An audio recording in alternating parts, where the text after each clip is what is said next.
All right, the Yeah. recording is started, I'm here. so what shall we do? You have fought the river monster, you have plumbed the depths of the lake and found some loose treasure. You have returned to your campsite, you have rested the rest of the night, and it's now like mid-morning, 10 or 11 a.m. And what's next? I think we're heading further west. I'd still like to hunt down the other Kassath in this region. You think we could actually find her? I don't know, but we do know she's near the demon trees, right? Further north of it, I believe. Yeah. Was there another objective we had in mind, though, before that? The other androids? Oh, there were other androids? Thought we found them already. Yeah, were you here when they visited we the... did. Oh, yeah, we did. And Yeah. he wanted to kill them. Oh, right, yeah, Yeah. we discussed genocide against the android religious sect. It's easy to forget. Genocide just comes so natural to us. Yeah, to some of us, it's just kind of our go-to. Uh-huh. Yeah. You know, Krokta, Hitler, Putin. I do like the idea of her using the forearms to make that symbol that someone said last time. Oh, wow. There's a deep religious meaning. Man. You know, the swastika used to be like a good guy symbol for a lot of different units around the world. Yeah, is it like Venice or something? Hindi. It was Hindi? I thought it was Nordic, a Nordic rune kind of thing. It's old. No, It was an old symbol for good shit, and the Nazis ruined it. it was brought over from. It's originally from India, but a lot of cultures use it because of the Indo-European migration. Like, you know, this people came from India and scattered all over Europe and stuff. So that's why it's prevalent in a lot of cultures. It means providence, like good fortune. Yeah. There was a U.S. Army unit that wore it until World War II, and then they were like, nope. We're done with that. Yeah, it's someone wrote it or drew it on the spirit of St. Louis. But of course, I think that was before World War I even or II even started. Yeah. Yeah, that would have been in the 1920s. Yeah.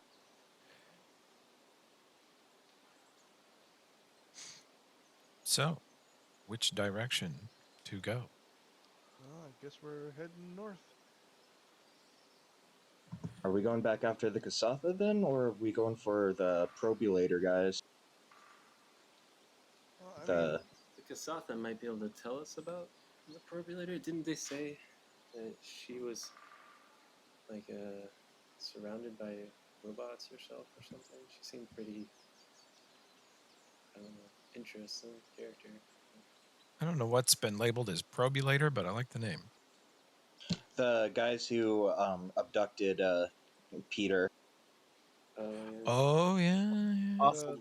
The black wraith things over here. Gotcha. Okay. I mean, I'm definitely down for the Probulator. Yeah, I was going to say Takala and Namkath have been visited by the Probulators. They've got alien abduction stories. Those bastards. we could go after the Probulators too. I mean, rethinking it from the description of Kassath, it seems like she's pretty stationary, not going to leave. But I mean, we're here, and this is important to you, and I understand that, and you know, she is from around here, so she might have more information. Agree. Yeah, if we Not can exactly from here. I get what you mean. If we can ally with her, she might be very useful and helpful. I'll only ally with her if she makes a lot of changes based upon what I've heard about her. Oh my. She needs to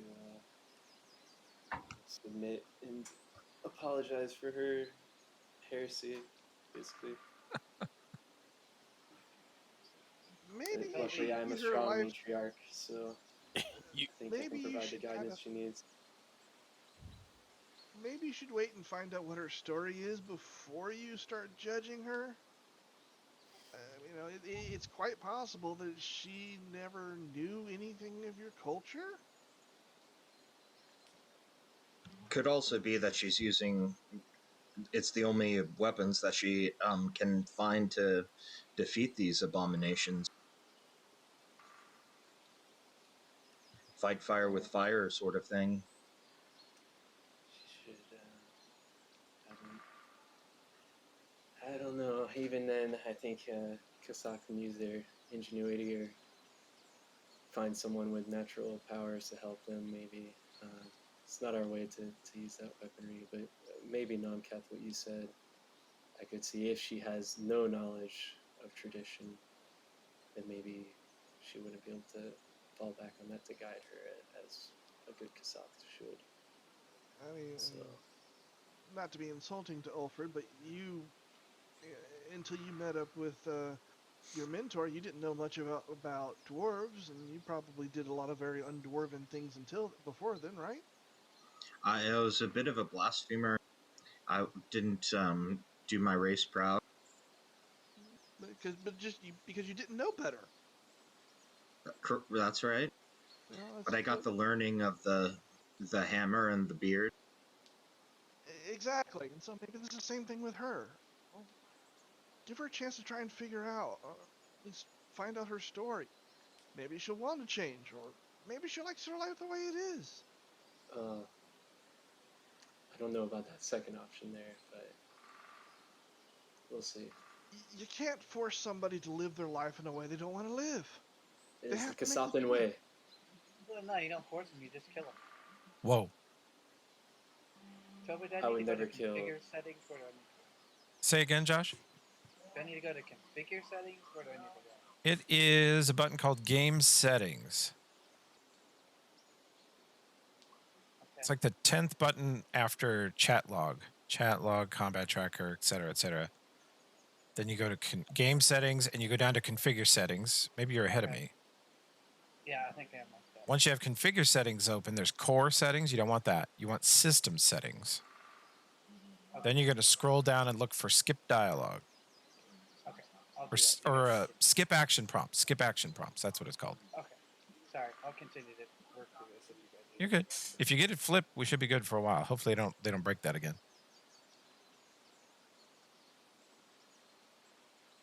Anyway, yeah, well, if we find her, hopefully she's reasonable. If she knows nothing of our ways, then I can have some patience. But if she knew of Kasathan tradition and then chose to abandon it, she better have a very good reason for that, or else she'll have to cleanse herself to rejoin us. So And what if she is your doesn't want to reasoning rejoin you, what is your reasoning for being so staunch in these beliefs? Like, why do you guys believe this way? What's your reason? Other than kind of being assholes. Josh, if you can, Josh, get on your mic a little better. It is kind of okay. Well, Oberyn Kasath was a harsh world, and as was taught to me by my matriarch before me, the tradition is one of the few reasons that our people were able to survive that world. It guided us along the way, and there's many stories from my ancestors of tribes or people that broke from tradition and suffered great consequences for it. So we try to honor these things. It's for the better of the whole, really, if everyone follows them. Sometimes stories are only stories and they're meant to control rather than like. Believe me, that's a lot of the stories in my tribes were. They weren't meant to enlighten. They were just meant to break your will and make you easily controlled by the houses. So don't fool yourself sometimes. Sometimes the group needs to be controlled, though. A You're- strong, controlled group is more likely to survive than a bunch of uncontrolled idiots. What are you saying about us? Whoa. No offense to your barbarian ways, your tribe's ways. Well, I will go with you to find this Kasatha, but I cannot fight this battle with you. Everyone is free to choose their own path. Even if it's a path you disagree with. I've got a half brother that lives in one of the towns out here. He doesn't want to go anywhere. He actually wants to stay in one place and just live in one building all the time. I mean, it's just like crazy. Why anyone would want to do that? But that's the way he is, and I say hi to him every time we go by and everything. You gotta put up with the crazies sometimes, 'cause they're family. Exactly.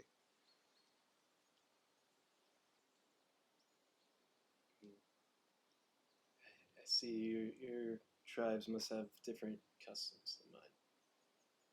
I don't expect it of you anyway. You're not Kasathan, but we'll see. I need to meet this person. It's hard to say. I am judging a lot just upon her race. We'll see what she actually grew up in. Let's get going. We're burning daylight, and we've already got a late start. How shall we cross the river? With the boat, of course. Airwalk, and Takala jumps in.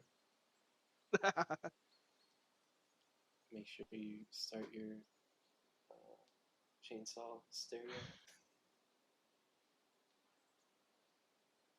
Boat or airwalk? Which is it?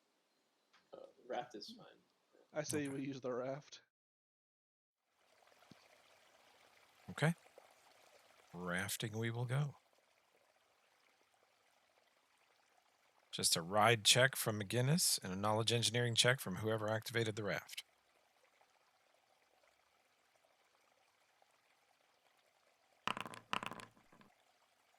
Success and success. You guys easily navigate the river. All aboard. Motor straight across, looking at the river in a whole new light now that you know what lies beneath. Big fish. A weenie. Come back and face me. A weenie. Come You back need and more face me scales in for my your armor. back and face me and my half dozen friends with guns. Yeah, let's do Hey, this. he had more I friends. got you. He had more friends. You guys killed all his friends. They're gone. Oh, we found the baby under the ocean. He's got some more. Should have just stayed and died like a man. Wow. I agree. I think what we've discovered is that the river serpent is smarter than Tokala. No, just You not should as have man. died. You should have rolled over and died. Yeah, that's what real men do. Tactical death. All right. Well, Croctaw, you are the party token on this map, so you can move yourself 3 hexes, whichever way you wish. Please avoid the demon 3. Jeez. You recognize not this part of the forest. You haven't been in this exact sector before, but you do recognize the trees, the bushes, the kind of color of the earth here. You're definitely getting closer to where the demon trees were. You guys recognize that. And you're going to veer a little more westerly this time, not going to go straight through the heart of the forest. Yeah. Do we have Okay. I don't think we uncovered from anyone like the exact location of the Kasatha, right? Just that it was north over here. I want to say it was like somewhere's in that area. We going I off don't what remember. Peter said, or Yeah. I guess Peter or maybe the robots, did they say, or the androids? he said she was in this valley somewhere, past the demon trees. I think is the only clue he gave you. Okay. If you want, you could stop and ask a friendly chipmunk. No. Tempting, Learn my huh? lesson. Okay. The dynastic wars have spread. I'll wait Look- for something that'll have a different. Look, different between books, we may be doing a chipmunk only one shot, where you guys all play chipmunk characters. It might be a thing we do. Nice. Okay. Take a skill to have like extra storage in my cheeks. That's right. Oh, everyone. Yeah, everyone has basically a masterwork backpack built into their face. Awesome. Okay. Chipmunk druid. You guys travel that far, and then you bed down for the night. And you have your usual watches, I think, Yep. Yeah. which is, remind me since you guys always know. McGinnis and Ulfred. Nomcath and Oberyn. Okay. And we always stick to Kala with the annoying character. Whoever Whoa, what? Enrique decides to drag to the party. What are you talking about? The annoying character, that must be, oh shit, it's, I guess no one but me. And which watch did we put Hirsick on? I don't remember. I think he stayed in the last one with us, Yeah. I feel Okay. like. But see, we see Takala, we do it on purpose because if he annoys you, that'll sharpen your senses and keep you more alert. Oh no, that's second watch. We do it because Third Takala watch. is oblivious. Takala does not buy perception, if I recall. I refuse. Even though you're a wisdom character. Mm-hmm. Okay, McGinnis, Oberyn is 1. No, it was Shit. McGinnis and Ulfred. Oh. Here, just swap me and McGinnis around. No, still wrong. Still wrong. Okay, Wow. move wow. yourselves because I am an idiot. I cannot wrap my dumb GM brain around this. Move yourselves to your watch, please. I'm on You have to second move with Nomcath. move Oberyn over Here he next to me. comes. Here he comes. Okay, Oberyn's in the There we right go. spot. Nomcat's in the right spot. I thank you for your assistance, everyone. Thank you. Okay.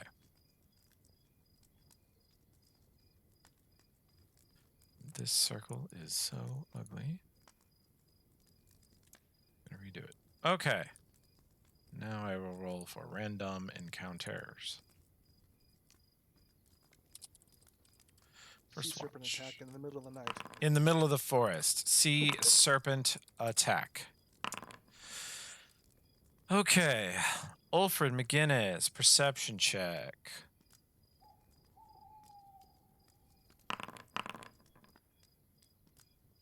Very good, very good. Okay.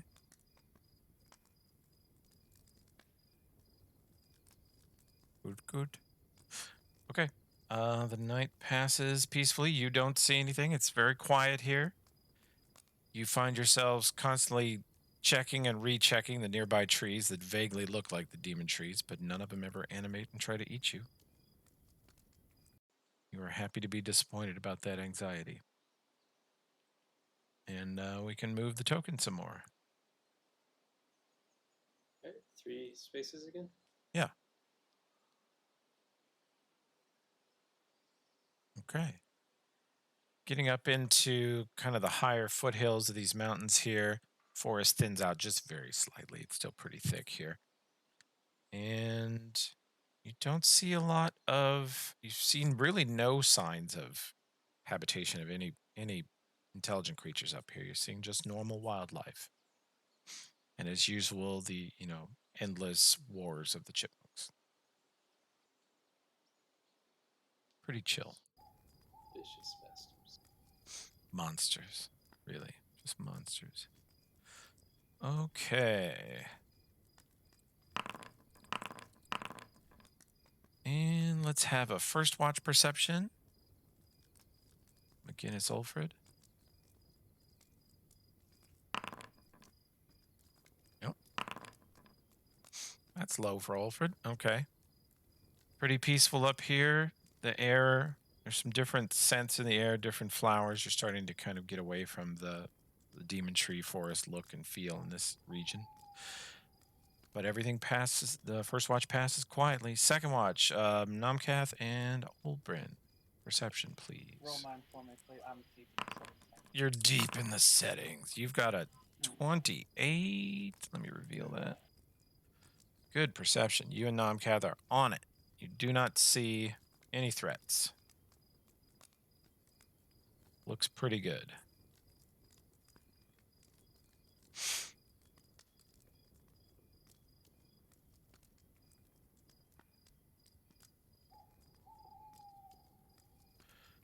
Okay.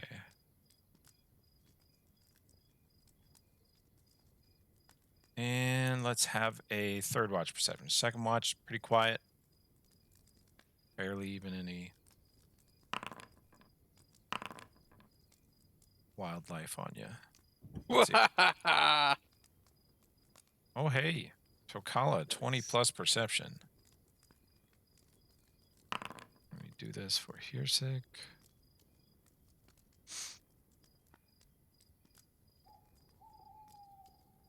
Let's see.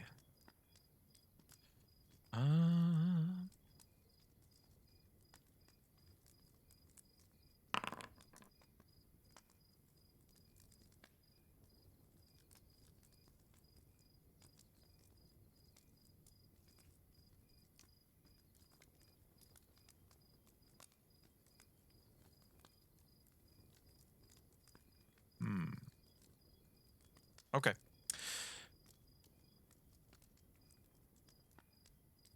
Croctaw, you're not paying that much attention. Tokala's paying more attention than normal, and you notice that you feel just sort of a strange, uneasy feeling, and you notice that Hearsik is not in camp. I knew we should have killed him. Huh? Who? Here's you Oh. don't. He's gone. Where'd he go? Damned if I know. I turned around and he was gone. Can his type see in the dark? I don't know. I don't know enough about those stupid, scaly bastards. Whoa. Whoa. I don't think they're even scaled, but Yeah. I just like took it as Tokala just Yeah. being. That's. Should we yell for him? Yeah. She'll We yell. should hunt him down. Technically, he's Hearsik! high. This Proctor will yell. be a this will be a surprise round. You guys can go ahead and roll your initiatives. excellent. Oh, did my yell of Hearsik wake up anyone? Kneel and face the wall. Kneel and face the Oh, wall. gosh, hang on. I'm Let me so switch ready it to back kill to him. Hearsik. Oh my god, initiative tracker, don't do this. Kneel and face the wall. Sorry, guys. Lover. What the Yeah. fuck? Yeah. you'll see. Okay. You Is hear that from your? No, that's actually supposed to happen, but I thought maybe it was from your other sessions. there is a strange, seductive, but odd female voice coming at you from many different sides of the camp, whispering strange things. Kneel and face the wall. Lover. And you see what appears to be you see it at the last moment, a beautiful, buxom woman come rushing out of the dark. And at point blank range, she opens up with a strange pistol towards you. This is towards Croctaw.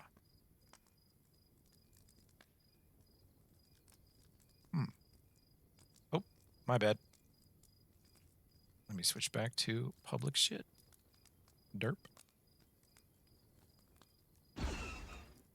There you go. Oh my god. Oh wow. That crit will confirm. And you take...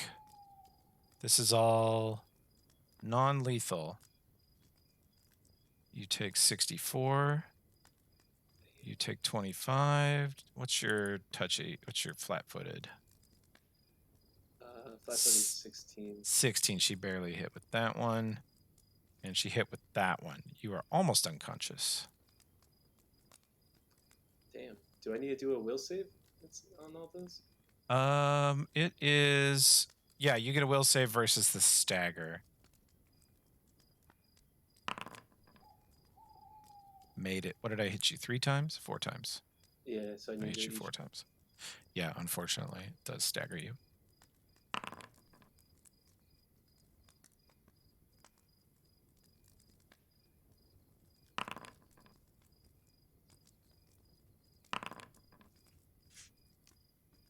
that second one fail? No, 16 makes it. You're not staggered. Oh, okay. Sweet. You are not staggered, sir.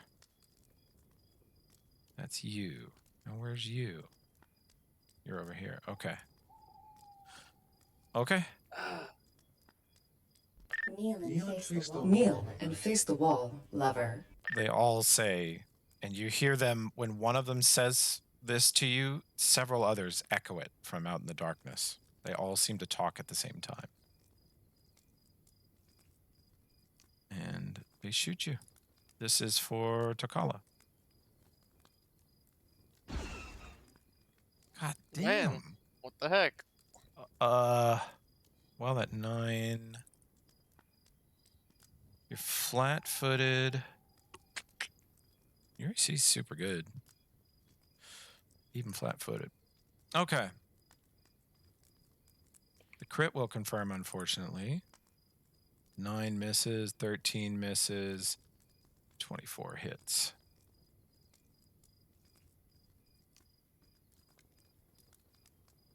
And So that's 19 plus 65. I took it off you. Kneel and face the wall, lover. And then 2 will saves? Yeah.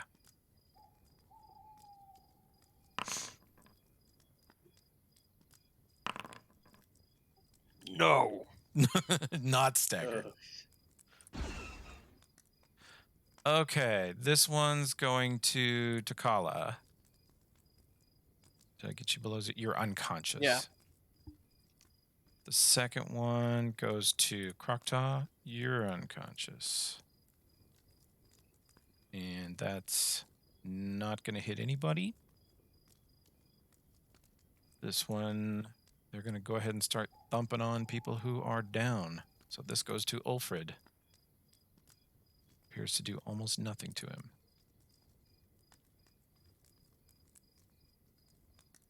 Okay. Kneel and face the wall, lover. Rapid, deadly. Okay. Ulfrid, you are down and prone. Your touch AC blows. You have any inherent? No. Just like a 1 deflection. Yeah, that So 11. Unfortunately, that 11 is going to get you. You need about 4 stagger saves. And why aren't you in the danged old tracker? There we go.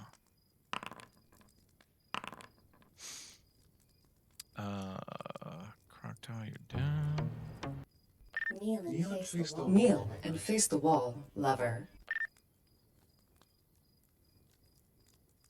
Somehow I did not.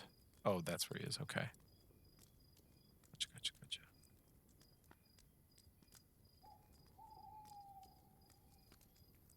They focus their fire. Those of you who are rudely awakened in your sleep by being. Oh my god. Let me just make sure I haven't done something funky with their pistols, because they're really not supposed to crit every time. They're hitting on that 20. Yep, they are. Okay, Foundry hates you guys. Welcome to tonight's session. jeez. All right, we're keeping it. Ulfrid, bam. They would have dumped this one into you. Basically, when you get reduced below 0 by non-lethal, you basically just go to -1. So if what they're doing reduces you to like negative a jillion, you're at -1. And stable. Yeah, it cannot kill you. Oh. The first good. one. That's much better than -35. No, you can feel it. It's 71. actually, Ulfrid, do you have any electrical resistance? Do any of you have any? Yeah. How I much? have Yeah, I 20 have some. electricity. So you didn't actually go to -35. You probably went to like -10 anyway. Fair enough. And you absorbed quite a lot of it. And you probably wake up long enough to see the last couple shots come straight into your face. Definitely stun pistols.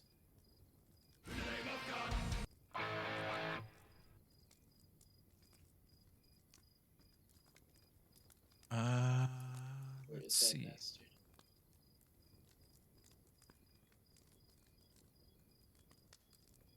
Let's see. Okay.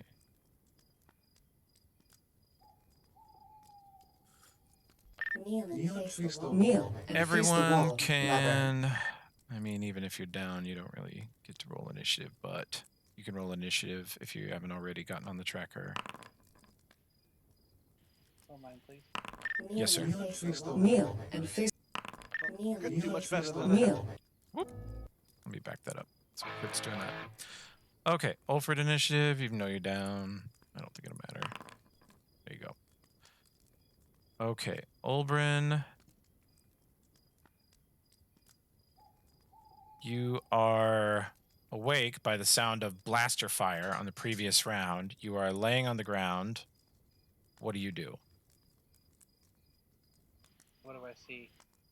You look around and see Tokala not moving, Crocta not moving, and Ulfred not moving, and you see a bunch of beautiful women with glowing orange eyes, short, strange, like bobbed, very perfectly done hair, breast bursting out of their low-cut shirts. They kind of look like sexy hospital nurses. You can roll me a perception check, actually. Roll a phone. I can't. Yes, sir. 29. With your superior drow night sight, they look synthetic. They look like androids or something similar. Although I think the voices give that away. Oh, yeah, and they sound very strange. Just to give you guys another sample. Where is it? But what do you think? How far is Nomcath and McGinnis to me? Nomcath is 5 feet away. McGinnis is 10 feet away. And you wake up to them blasting Ulfred into unconsciousness, and you hear them, several of them, from all directions. You hear many voices together say, Needs improvement.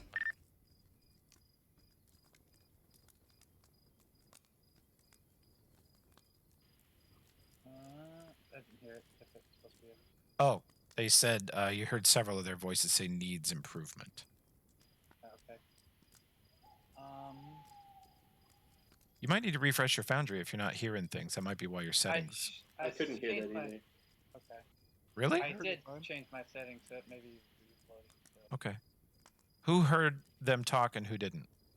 I did. I did. McGinnis did. Okay, I'll so refresh. most people are, yeah, if you didn't hear it, you might need to refresh. Sorry about that.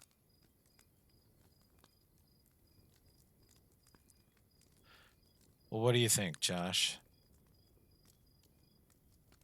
You don't see any blood anywhere, but it looks like everybody's been just blasted into unconsciousness. Okay, I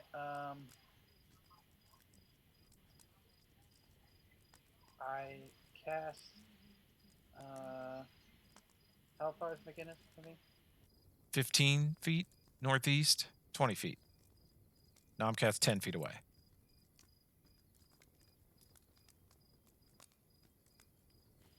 Okay, I reach over and touch Nomcath, and he disappears. Nomcath, he disappears, Okay?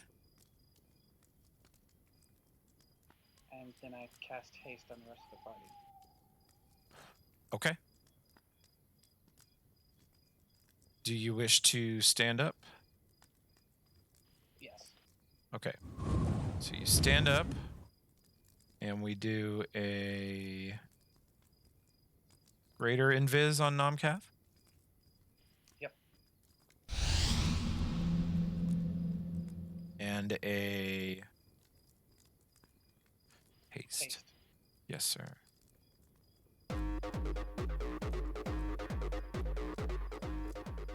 McGinnis, you wake up to the sound of gunfire and the haste spell going active on you. Yeah, McGinnis was just having a very, very exciting, titillating dream, and he hears the women's voice, and he's just thinking, "Oh, all right, we got ourselves a feisty one. I don't mind if I do." Oh, but they sweet lords above!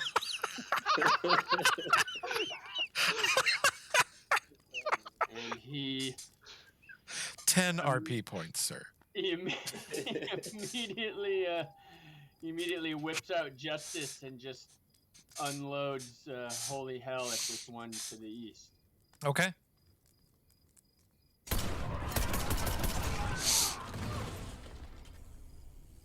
Let's see. That will. Let's see. What is their touch AC? Okay. That will hit, miss, hit, hit. And you get your construct bane damage. Oh hell yeah! And you get your.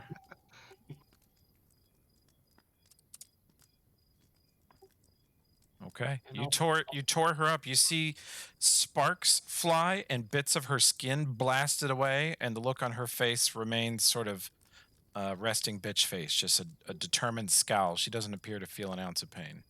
Can I throw my old up close and deadly on there? Sure. Do it. That just went up at this level. I'm pretty sure though. Oh, what should it be now? 3d6. Let me see. Let me see.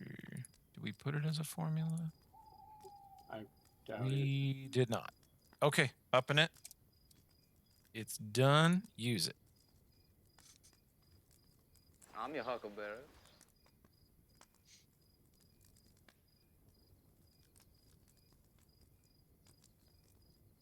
That's a good point, Croctaw. I don't know if that. Yeah. Yeah. Did you see that, Toby? Did I'm you adding make it that in. You got it. +1 versus robots. Yep. Factored in. You hit her every time. And you are Wait, I thought still. you said I missed one time. No, with the Croctaw's right with the +2. Okay. Pushed you Cool. over. All right. Their touch AC is good, but not godly. So you landed him. Kneel and face the wall, lover. You are a feisty one, aren't you? And you're on the ground, so I got +4 to hit you. Don't you actually get a plus to AC against ranged when you're prone? That's what I thought. Do you? Yeah. Let's see. Yeah. Pathfinder, Good roll. range, prone. Oh, -4. Oh, you cannot. Yeah, but you cannot use a ranged weapon while prone, except crossbow. Pistol counts. +4 versus AC. Okay, yep. You get a bonus AC. So let's see. Your touch is normally 22. So this crit does not confirm. And that shot will miss, hit. Kneel and face the wall, lover.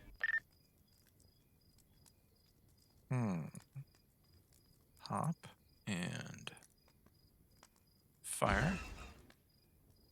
Miss.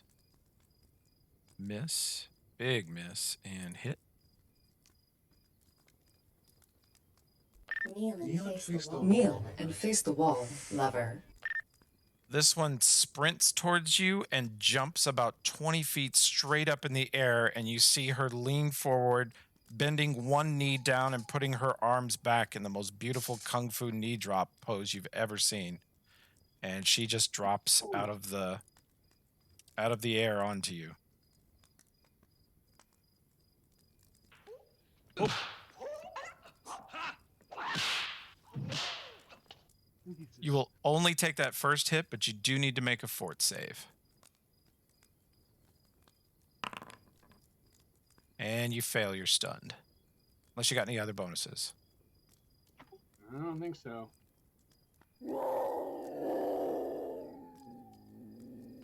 Nomcath. Alright. So, seeing it. Okay, actually, that's probably the best thing I can do. I think it has some side effects, doesn't it? Yeah, it does, but I think it's worth it. Seeing as getting up takes all my movement, I will dig into my pouch and I will pull out the smoker bomb. Okay. Give us some cover against these ranged for a round or two. Mm-hmm. I can't remember what kind of area of fed. Oh, it's only a 5 foot? Okay. It's not as big as I thought. Oh, Remind me later. We need to fix that. Or maybe that's just meant for like a ninja throw a smoke bomb and escape kind of thing. Well, the other thing is, We should make that creature better. struck by it also is nausea for Oh, yeah. 1 round. You so, know that's okay, not going to affect them. Yeah, that's not gonna affect them. So, I was thinking that is not gonna work. I was thinking like smoke grenade, and yeah, smoke grenade definitely needs to be better than that. Yeah. Well, speaking of grenade, then.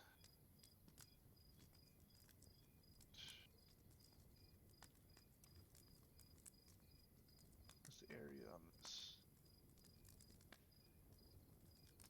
10-foot radius. Okay, yep. In that case, I will toss one of those instead. I'm aiming for over here, because I think that'd get both of them. In Okay. radius. And that does A little black close. powder, explodes 1d6 bludgeoning, piercing, fire, 10-foot radius, DC 15 reflex. Okay. Think I can get both of these if I aim it right? Because, I mean, they're 50. I think just barely. I'd have to nail it just right to get both of them.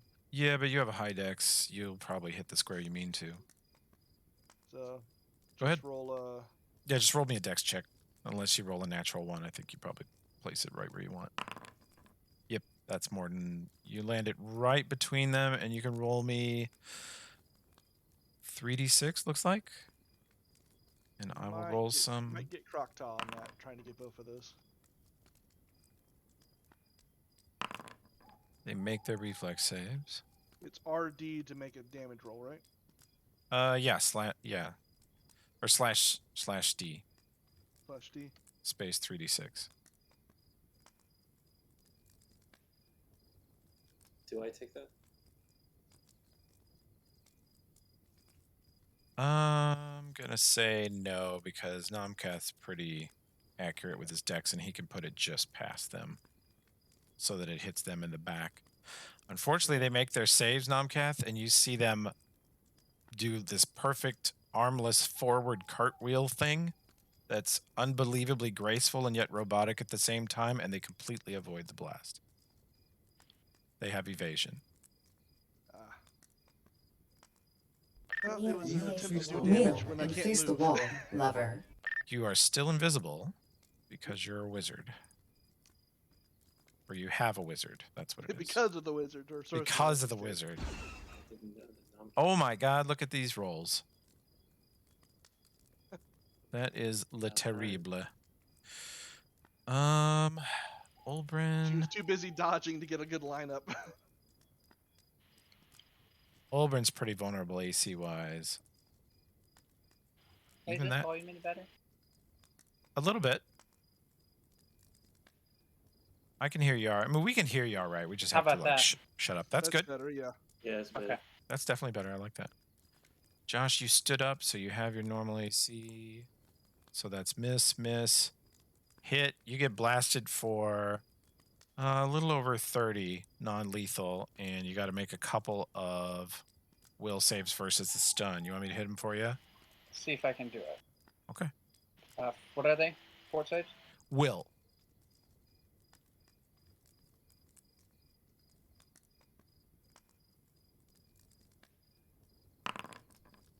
That will fail. You're staggered on your next turn. That made it. Croctaw, quite unconscious. Kneel and face the wall, lover. Now I'm Am I afraid. stunned, Toby? What's that? Yes, you're staggered. Staggered. Their pistols stagger, their punches and kicks can stun if they use Stunning What does Fist. staggered mean? I don't remember off the top of my head. Staggered means you only get your standard, you don't get your move action with it, or you can't take a full. Gotcha. Actually sucks for you because you use your move action more than most wizards. All right. See if I can light up your wizard. Holy fuck. That hits. Yeah. That hits. The wizard. And that crit confirms. Josh, you are knocked unconscious with non-lethal damage. Yeah. Hell yeah.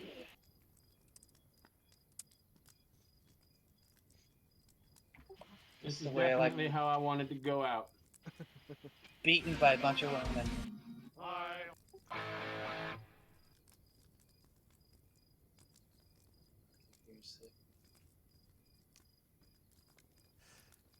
Should have killed him. All right. Olbrin, you are down. I'm unconscious. McGinnis, this chick dropped a knee out of the treetops onto you, and it hurt about as bad as anything you've ever hurt. She really walloped you off the top rope. I'm stunned, right? You are stunned. God damn, you're beautiful. Kneel and face the wall. God damn, that's another 5 RP points for Gryffindor. All right.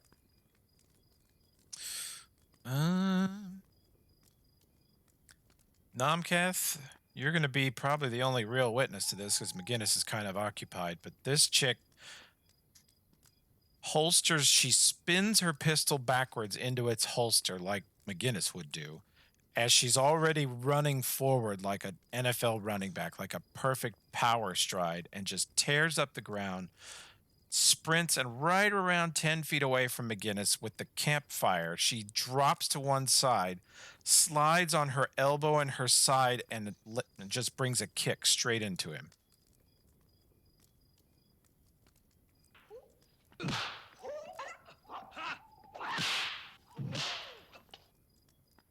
And she brings him to -2, and he's out. Kneel and face the wall, lover. Now they step forward on their next turn, Nomcath, and you're kind of in a pause here right now. Yeah. And they step forward. Half of them have their pistols out, and some of them don't. The damaged one stands up and looks at her damage, like holds all of her arm skin and like plates have been blown off of one arm and part of her body where McGinnis just lit her up. And you see sparks flying, and you hear her say, "Damage sustained." And you hear another one walk over to Ulfred and say, "Dwarf, acceptable." And she picks Ulfred up like he weighs nothing. All 300 pounds of him plus his part of his stuff. And you see another one walk up, pick up McGinnis and say, "Human, acceptable."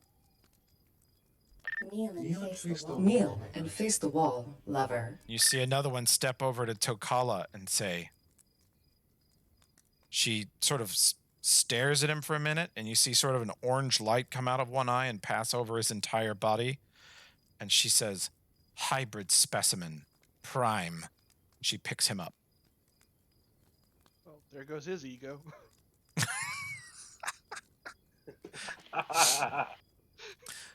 And this other one steps out of the dark, and the wounded one is carrying McGinnis, carrying Ulfred, carrying Tukala.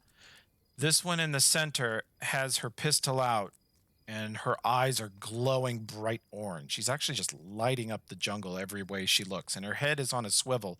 It does literally rotate 360 degrees in a constant pattern, and she is clearly like in sentry mode and at ready, aim, fire. As this last one walks up and scans Ulbrin and says, "Elf, subspecies, unknown." And she turns and scans Kroktav's body and says, "Kasath, forbidden." She turns back towards Ulbrin and goes, "Elf, acceptable." And she picks him up. All right, so I'm a rogue, so I'm not stupid. Right. Basically, I'm timing that sentry when she's looking away from me. That's when I'm darting out of the immediate area. Okay. Into someplace I can hide, but I'm not going so far that I can't keep an eye on what's going on. Roll me a stealth check.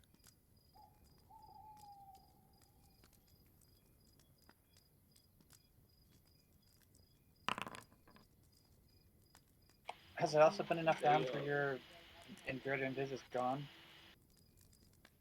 How long does Greater Invis last? Round per level, so you got like a little over a minute. Yeah, so I don't think it's been that long. It's been, what, maybe 30 seconds with them doing that? Roll me a perception check. Actually, You hear a tiny whisper. You believe you're receiving a message spell, and you hear a voice say, "My friend, I survive. You survive?" You can reply if you wish. The thing is, I don't know. I mean, have I gotten far enough away that I don't think I'd be overheard? Yeah, you can move away. Yeah, Okay. your stealth check is monstrous. Okay. They So- seem pretty. I mean, they seem pretty perceptive, but Yeah. 47 is not. So, okay, because I don't understand magic enough to know whether or not I can reply in my head or not. So I get far enough away where I can be quiet and. Oh yeah, that's interesting. I didn't think of that. Has Nomcath never experienced this spell? Has no one ever used it? Not party wise, so probably not. Okay, then that's I good. can. You may not I know would say about it. he's experienced enough to understand its magic now, and he recognizes the voice. Yeah, it sounds like Hearsik. Yeah. Yeah, Ulbrid didn't visit me. I'm watching them. It looks like they're picking them up and carrying them. He says, "My friend, I do not think we can beat them. They are very frightening." No, not like this. Plan to follow. I saw them come in and I turned invisible, but then they kill or stun everyone. I don't know. Stun, it looks like. They're collecting them for something. You Croctaw got left behind. You see them pick up everybody except Croctaw, and they don't walk off into the night with them. They run. They run at like a pretty solid pace while making acrobatics checks. It's like the people are just weightless. And they sprint off into the night. All right. As soon as I think I'm out of hearing range, I am taking full advantage of the haste and sprinting over to Croctaw and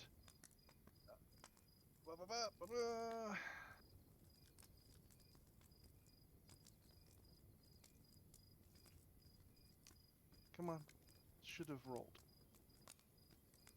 Maybe I gotta roll this one. There you go. Oh, I'll fix that. I can assume I hit the wrong one. Oh, okay, gotcha. I'm assuming I'm gonna just take 10 to get it to work and yes. try and wake Croctaw up. Croctaw, you are at positive 3 HP. To take 10 on a wand, you'll have to take like a full minute. That's fine. Okay, it definitely works. Yeah, so my buffs are gone. True. What's going on? What happened? Androids attacked. They stunned the party. Oberyn got me invisible. I was able to kind of sneak away.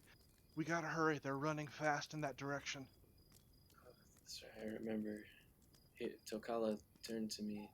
Hearsik, where's he? He was gone. I am here, my friend. I am sorry. He turns. He's visible also. He voids his own invisibility to talk to you. Oh, okay. He said, "These. I did not know about these. I swear it." Okay, let's hurry. Here, let me. I'm just feeling pretty rough. Let me drink this potion quick and let's go. Yeah, they're running fast. You're probably the best bet to keep up with them flying. I also have this hound's blood vial. I think it helps us. Wait, no, it's not tracking. Never mind. Okay, ignore that. If you hurry, I'll you should be able quickly to down these two potions and then. Okay. Yes, turn into a bird. Who's good at survival? I think Hearsik is actually up. I am. Okay. He should be. Go ahead and let's have a survival check. Hearsik will assist. Low roll. Yeah, assistance gets you up to a 24. Their tracks are not hidden at all.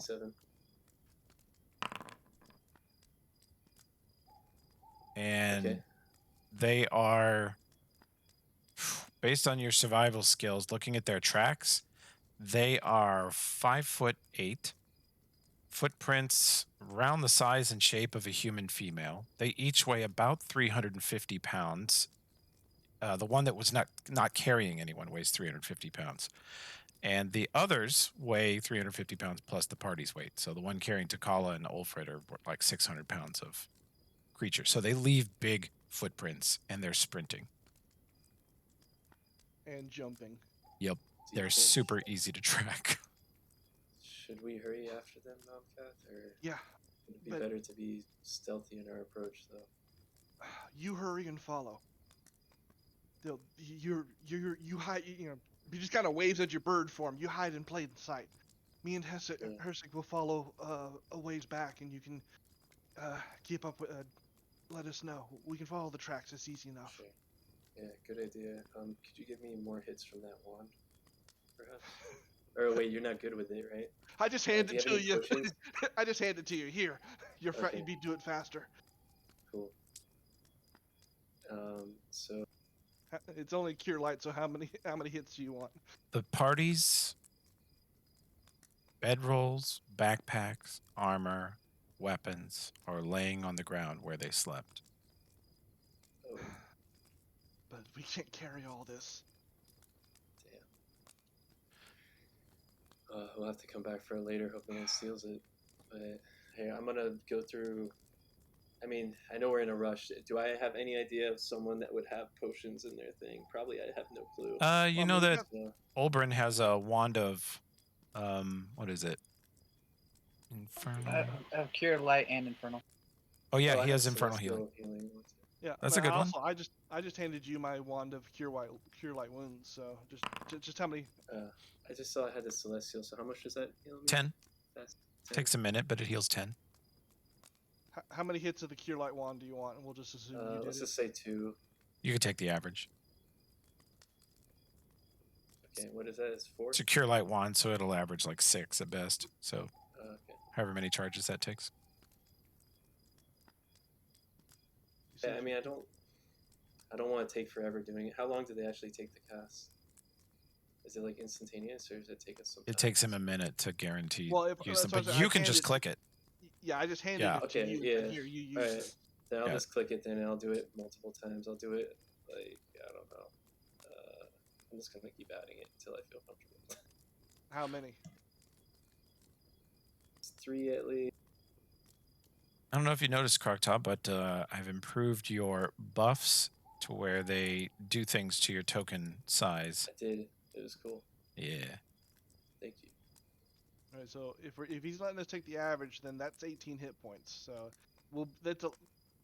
I never I've done it intended this like to be. I did it like 5 times so far. Okay. I'll do it 6 times and then I'll head out. All right. Yeah, So that's another. Olbrin's, if you guys are up against it, Olbrin's wand has 30 charges. Yeah. I got another 30 charges on this wand. Okay. This was definitely more intended to save somebody's ass and maybe top off between fights kind of thing, not a heal somebody from from 0. Yeah. I know. Okay, yeah, so I'll just click it a bunch of times and then head off, say, okay, don't lose track of me. I know it can be hard to see. Do you have dark vision? Actually, I have a potion here now, Kath, if you want to take it. Just go. Alright. You can come back and find us if we get lost. Alright. Actually, we'll be, Nomcat kind of takes a look around and is like, we'll be a few minutes behind you. I can't leave this here. I got to try and at least hide it. And he starts literally just randomly grabbing all this shit and putting it into a pile and start putting bushes and everything over it, and just it's a really hasty job, but he's trying to hide it and make it less obvious at least. Okay. Roll me a just stealth check with no invis or anything. Actually, yeah, I should take those off. Buffs. Heersick will assist you, so +2. Your haste will give you about a -10, but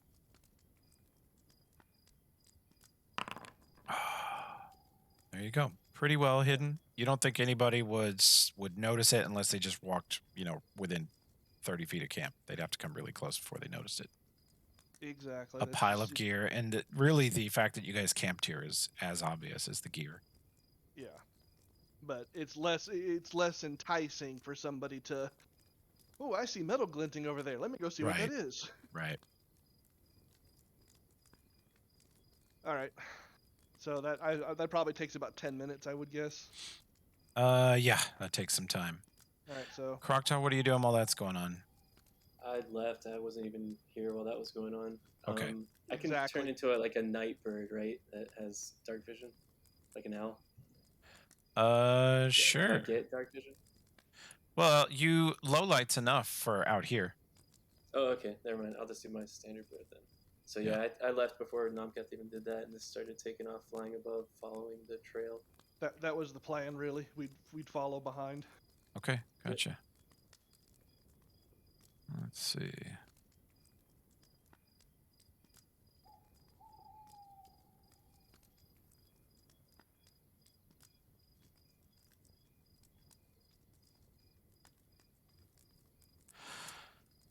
All right. If McGinnis and Ulfred and Olbrin and Tokala are here. Yes, sir. Let's roll a D20. Oh, yes. Ulfred, time for Android Snoo Snoo.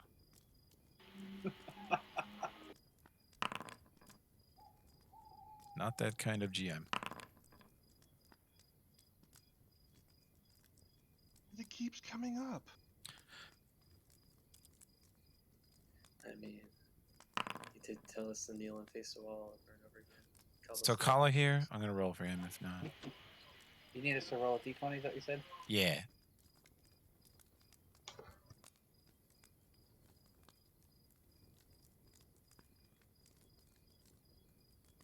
I think Tokala might be AFK.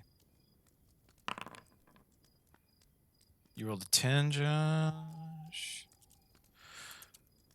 You roll for Tokala. Okay. Okay. Oop, I forgot. I need to reset this. And then, so Krokta, you are following the tracks. Yep. What's your base fly speed? It's actually 40 because I have the Ancient Guardian thing. Okay. Plus 10 onto it. Since you are following their tracks, you won't be able to like cut them off as the crow flies very well. And you're tracking. Not that it's hard to track them. It's really easy. But I'm going to give you base flight speed as your tracking speed. Their tracks are that obvious. But they are pulling away from you. They are. Let's go back to the map here. Let's bring the party up a little closer. And let's see, these are the free party members. These are the captured party members. Yes.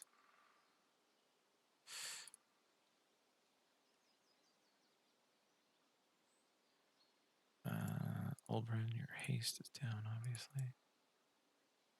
Okay. The route they are taking is almost straight east.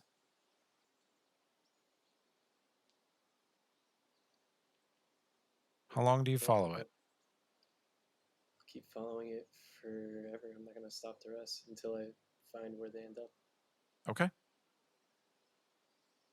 I'll try to be, if I ever get up to a point where I see something, I'll hang back a little bit and try to pretend to just be a bird. You know? Well, I since don't you want it to make it too obvious that I'm following them. they travel faster than your party normally does, and you can just about keep up with them even with their incredible strength and tireless bodies. So you're going a lot farther and faster than you normally could in a given day. You're covering an incredible amount of ground, and you can have 4 squares. Let's see, there's 1, 2 of you following them. Then they go here.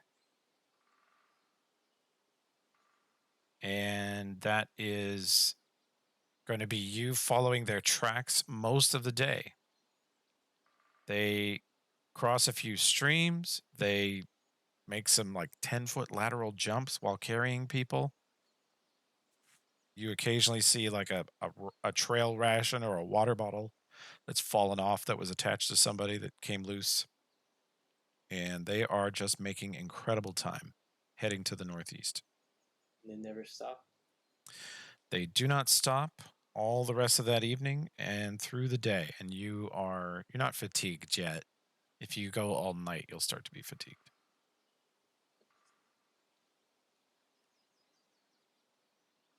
I mean, yeah, I'll keep going as long as they don't stop. So even Okay. if I start getting fatigued. Around dark of the following day, and we'll come back and figure out what Nomcath and Hirsick do. Around dark of the following day, you come to a set of caves. And those of you who are captured, just keep your eyeballs to yourself.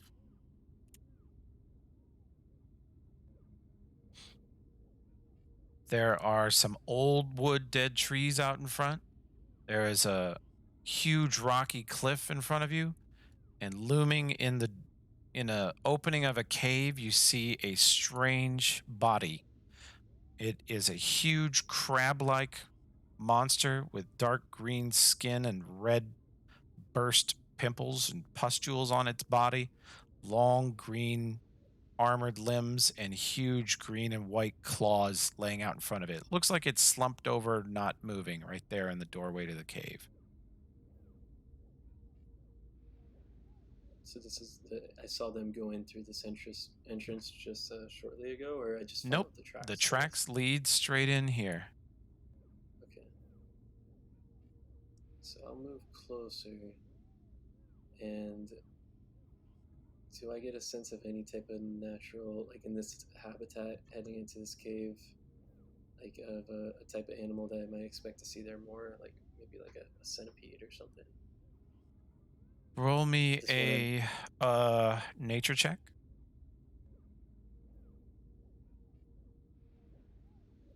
I just want to take shape of something that won't be as suspicious as a bird going into a cave. How small can you get? That's a good question. You're tiny now, right? You could do a bat. Okay, yeah, I'll do it. That way you could retain flight and be the same size roughly. Cool, that works. Okay. So I'll shapeshift into a bat and then Okay. head closer into the cave to look at that corpse. Go ahead. Take a look.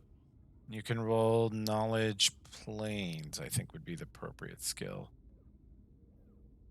I do not have knowledge points. So. Okay. This looks like an otherworldly crab monster, and the pustules and burst pimples, they look like giant blood blisters on its main hide above its head and on its back. They're each big enough to hold, say, a basketball-sized object, but they are all shattered with old, dried pus and fluid that clearly came out of them. This thing's been dead for a long time, and as you approach closer, you notice that it is actually nailed with iron spikes into the rock here. It is basically hanging on this wall facing out. Let's see. Can I tell if it looks like it was dead before it was hung here? Or did the act of hanging it kill it? I did a heal check, it's not that great.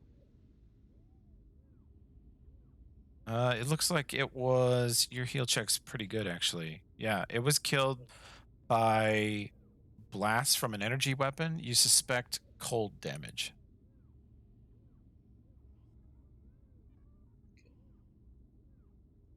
Alright, do I see anything up further in the cave that looks non-cave like? Let's see. I think I need to refresh the observer browser.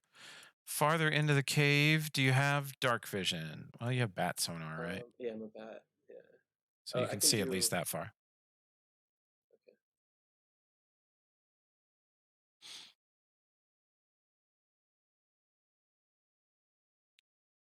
Roll a perception check. Actually, roll me a survival check in here. Yeah, I should be looking for tracks.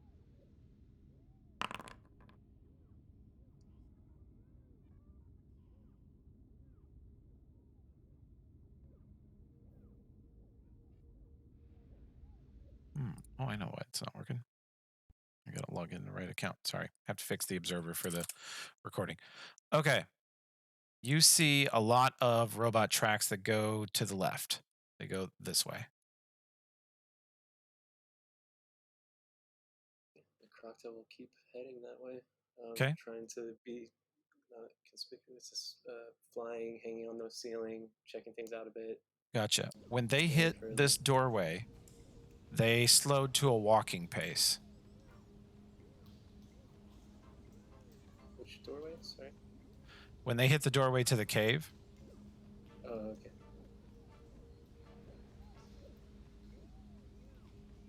Okay, so I see there's some stuff up here.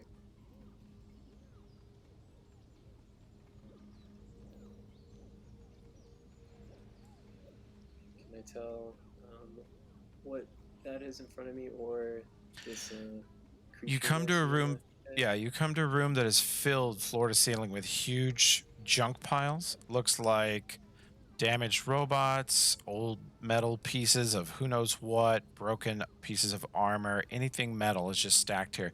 Floor to ceiling, there's huge piles of it. And you see some strange creatures that look like about 3-inch diameter black globes that are floating in air. You can hear sort of a little strange sputtering noise. And they are moving from junk pile to junk pile, looking through, picking up objects, holding them up to strange little scanners and emitting funny noises. And as you enter the room, they turn your direction and scan, and you hear them just kind of boop, beep, bop, make some strange noises and ignore you. Okay, good. Should keep going forward then.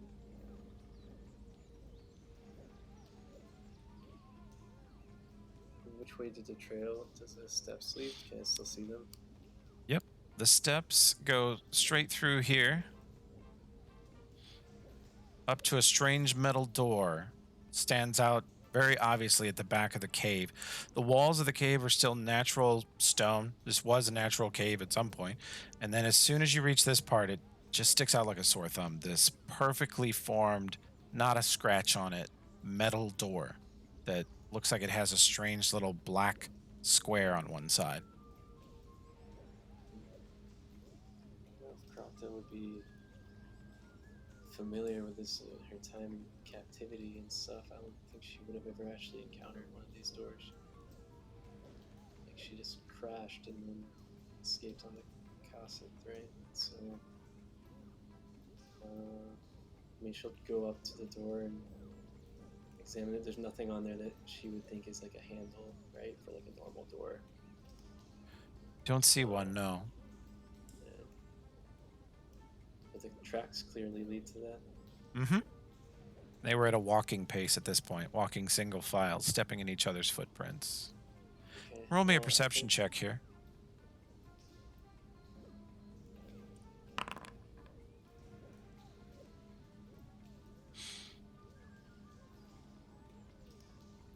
As you are searching through here, you notice that there is a very old, very desiccated corpse behind this pile of junk.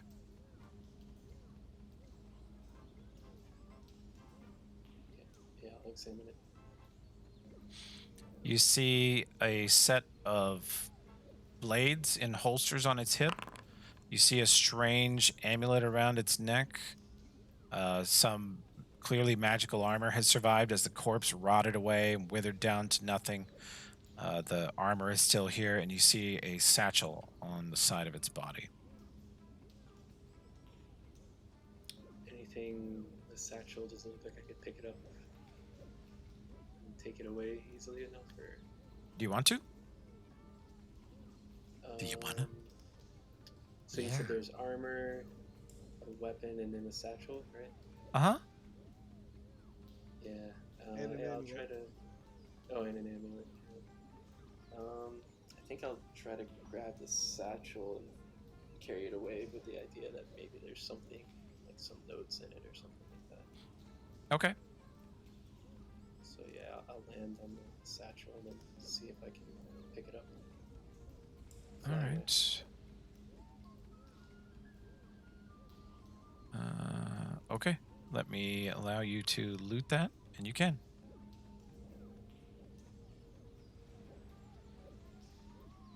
Nice.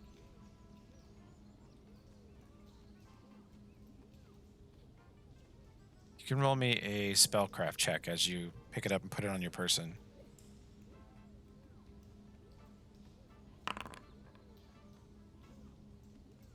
It has a weight to it, and yet it feels empty. And when you open it up, you look down inside, and there's at first blackness.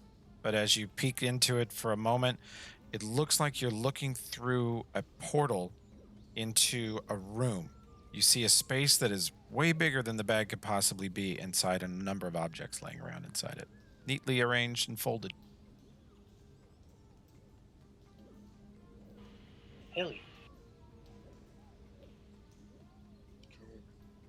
Okay. If I don't know, can I go in the bag and then escape later? If I go in, do I risk getting trapped in there? I don't remember how this works. Because I think it being so big, well, first of all, I would try to take it somewhere like out of sight of these robots. Okay, If I go can ahead. find the space.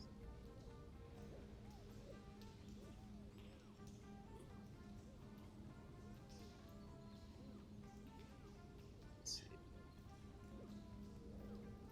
Could I get up on top of one of these trash next to the door here? You can fly, so yeah, you can. Well, the bots also fly, so there's nowhere in this room you could be that they couldn't see you. Okay, well, yeah, I'll just get up on top of one of the trash heaps. I don't want to leave the door area. I want to stay over here. Okay. So I'll poke my head in the bag, but I'm not going to go in. I'll just poke in, see if anything jumps out. Like, I'm looking for papers or books I could All right. get information from, but if I You don't see should anything, have it in your inventory. Are you able to open it and look at it? Yeah. Yeah, if you edit it, you should be able to see the contents tab. Oh, cool. Nice. And there's a ton of There's a stuff in journal. it. So would I be able to see this just poking my head in? Yeah, All this you stuff? look in there and you see Okay. vials that are marked in common holy water. You see at least 4 different outfits, a bar of soap, a deck of cards, some cleats, some other clothing items, flint and steel, a mirror. Looks like there's an entire portable ram in here, a cook pot, some rations that have not gone bad. They look still like they're still decent. Some rope, a foldable tent, some tobacco, some really fancy looking thieves' tools, and a torch. Oh, and a journal, a book. Yeah, there it is. There's a journal.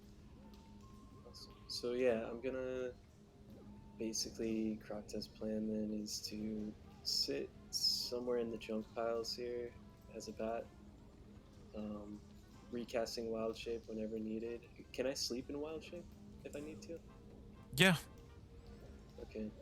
So yeah, she's gonna stay here as a bat, in wild shape form through the night, watching this door. And while she's doing that, she's gonna read this journal. Okay. Roll me a stealth check. Nomcath, what are you and Heersick doing? Well, considering the fact this is going a lot further than I expected, we really don't have a lot of choice. You guys follow the Croctaw- trail after you hide the yeah. stuff? Yeah, pretty much, because Croctaw's not come back to report to us that she's found anything. Correct. So we have to kind of assume that it's continuing on, the trail's continuing on, and we just have to push forward. Okay, you guys, let's see. We're going to get there a lot later than her. Yeah. You are the token for you and Heersick now. I'll put him up here and you can be where you two are. You travel for the rest of that night. You travel all that day following the tracks. And it's starting to get dark again. You're probably about 5 to 6 hours behind Croctaw.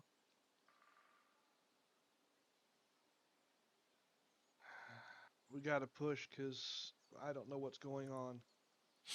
Okay. Croctaw, the journal, are you able to look at it? I can, yeah, I haven't actually yet, but let me do that. You read through the journal for all that evening, I guess. You change back into Kasath form so you can read it and fuck with the bag? Oh no, I was gonna stay as a bat. That would be Can I not read impossible. as a bat? No, definitely not. It's tiny. The bag is bigger than the bat. You wouldn't have been able to pick it up as a bat. Oh, so I was trying to pick up. You mean the book? I wouldn't be able to pick up. The bag. The bag is bigger than a tiny animal. Like there's no. Okay. You would struggle to carry it Oh, I see. and manipulate it. Okay, so that whole time I thought I was a bat. So Oh, basically, those creatures did not react to me being Kasath. my great Uri. When you turn into Kasath, you notice they quickly scan you again and then go back to ignoring you. Okay. Then, if that's the case, yeah, she'll thumb through it a little bit. And does it seem like a? Let me see. What was this? So sorry.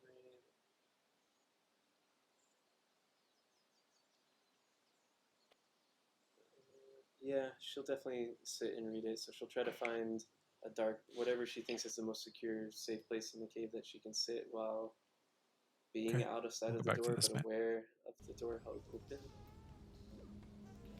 Okay. Like I just want to be like I'll hear them coming through, but they won't see me there immediately. So maybe.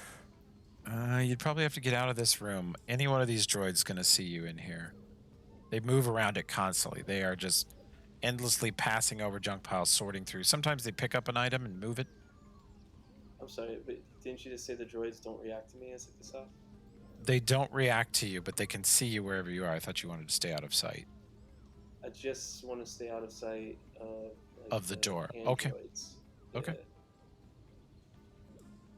If you want to stay out of the sight of the droids, you cannot be in this room. They can fly and they can see you. Right. So you would have to go back east.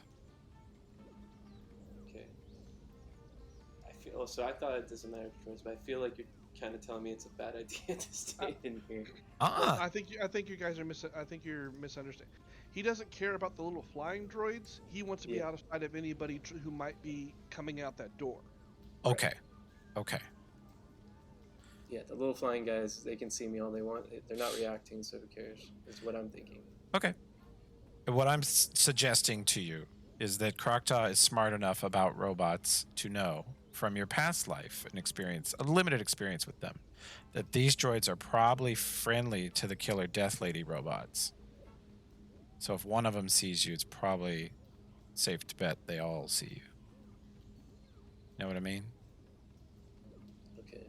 Well, probably allied, you would think. They definitely didn't have a fight when they came through here. yeah, I mean, if I would have thought that, I would have never grabbed that bag and turned it into a Kasath in the first place. Oh, you can put it back if you wish? Yeah, if I can. Okay, I'll put it back. And forget what was in it. You'll forget what was in it. Easily done. I'll let you back game that. Yeah, sorry. And that's all right. I'll just stay as a bat and hide and stay wild shaped as a bat, hidden in this room, like amongst the trash, waiting for the door to open. Okay, you are a bat hidden in the room. Yep. Okay, got it. And I'll delete this off of you. Voop. And you spend the night hiding there. 5 to 6 hours later, Nomkath and Hirsik approach a cliff and some old dead trees outside, and you see a strange crab-like being dead in the doorway of this cave ahead of you. Hirsik, that spell you did to talk to me, how close do you have to be to talk to somebody? He says, because I have conveniently forgotten the answer to that question. Within sight, 100 feet plus 10 per level. Thank you, Josh. So he says about 200 feet. But you have to see them? No, I have to know where they are. If you move, it will miss you, and the enemy could receive the message. Alright, I was hoping you could reach out to Krokta since she hadn't come back. Why? If I knew where she was. Yeah, I get you. She says, or he says, she may be captured too now, since she went off alone. Maybe we should cut our losses. No. I mean, I gotta try. They're my family. So, Okay, well, I will help you as much as I dare. all right. But I know that I am no match for them after what they did to your friends. No. Well, no match if they're caught. If we're the ones caught by surprise, if we catch them by surprise. Yes. Could be That's a different different. story entirely. All right. Let's do this rogue style. And we go into sneak mode. Okay. we click the crouch button and start sneaking. You click the crouch button.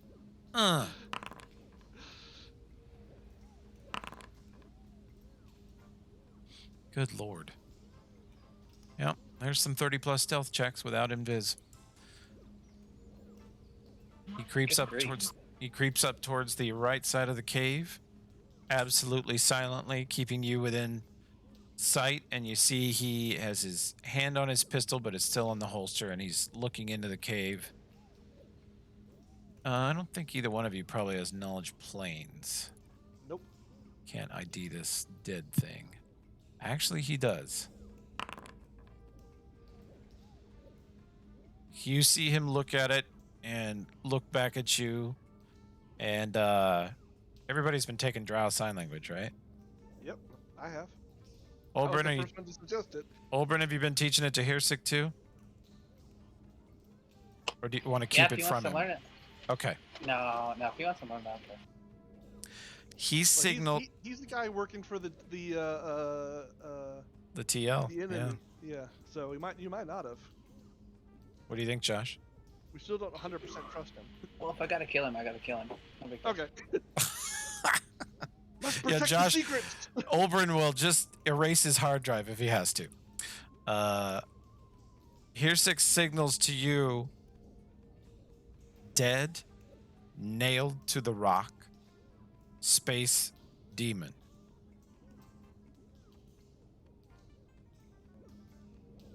I basically give an acknowledgement, and as long as it's dead, I don't care about the rest right now.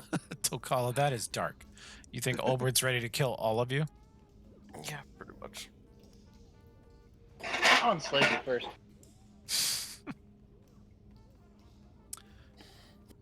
Oh, and it's pitch dark in here, isn't it? It is. Once you get away Alright, from the well. cave mouth, it's dark. In that case, fortunately, I have. Hirsik, natural 1 on his survival check.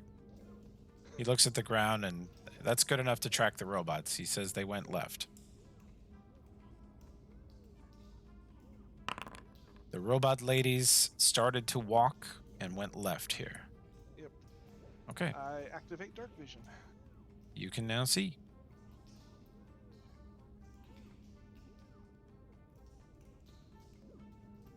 Carefully continue. Just accurate. This is like a cliff down into water. Yeah, it's a pool of water. Actually, it's slowly moving. It's like an underground stream, or yeah, stream in the cave. Just making sure. Also, I'm realizing now that some of you have been listening to elevator music for like 20 minutes. I'm sorry. I haven't heard anything. Very Okay. soothing. I just heard cave notes. So these junk piles look a little familiar. It does remind you a little bit of Scrap Wall, but the junk is actually cleaner, newer. It's less rusted, less time worn. It's better junk. And you see you clearly see some flying robots up ahead. A number of them. Did a perception to see if I see non-Cath when he comes up. I thought it. Wow. Makes up for those 20s earlier. I guess it does. Just solid. Oh, there we go. Uh-oh. Krokta, you notice that the robots kind of become agitated and float over towards this junk pile. Nomcath, you think they're coming close to detecting you. I rolled a 17 on engineering. Yeah. What can I tell about these things? They are... Well, they fly. About 3-foot diameter black metal beach balls. They look like they have a lot of scanning eyes and ears, and they have a lot of sort of articulated arms, claws, probes. Some of the things sticking out of them look like they have blades on the end. And they are sort of hovering around, mostly examining the junk. But as you approach the junk pile, you hear one of them kind of go, and they all start floating over this direction slowly. I down another potion. Okay. I'm now invisible. You see them float over and scan your area quite thoroughly. It looks like they are convinced that you're there, but they are unable to directly detect you or target you. All right. And as they are unable to detect you with their sort of waving beam of light that they pass over your area, you see them sort of, their bodies open up and other arms with strange devices in the end come out and start scanning the area. I'm going to try and go around them. Okay. I'm going slow so you can tell me to stop if I need to. Oh, invisible potion's going to last at least a couple minutes. Yeah. So. And Croctaw, what's your stealth check? Hanging out in here as a bat.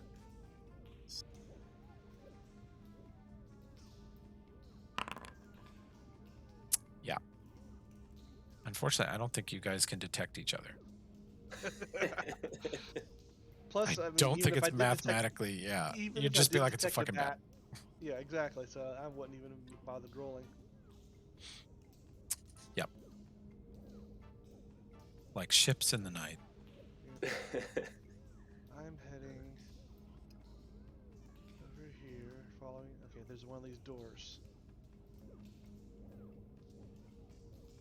All right. Fortunately, this is gonna be noisy, but if nothing else, it'll give us an idea of things. I assume there's one of those little card readers. Yep.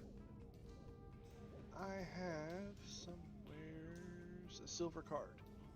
Oh. I will try the silver card.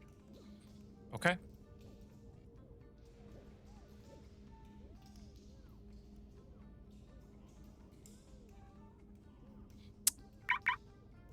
You hear an electronic lock undone.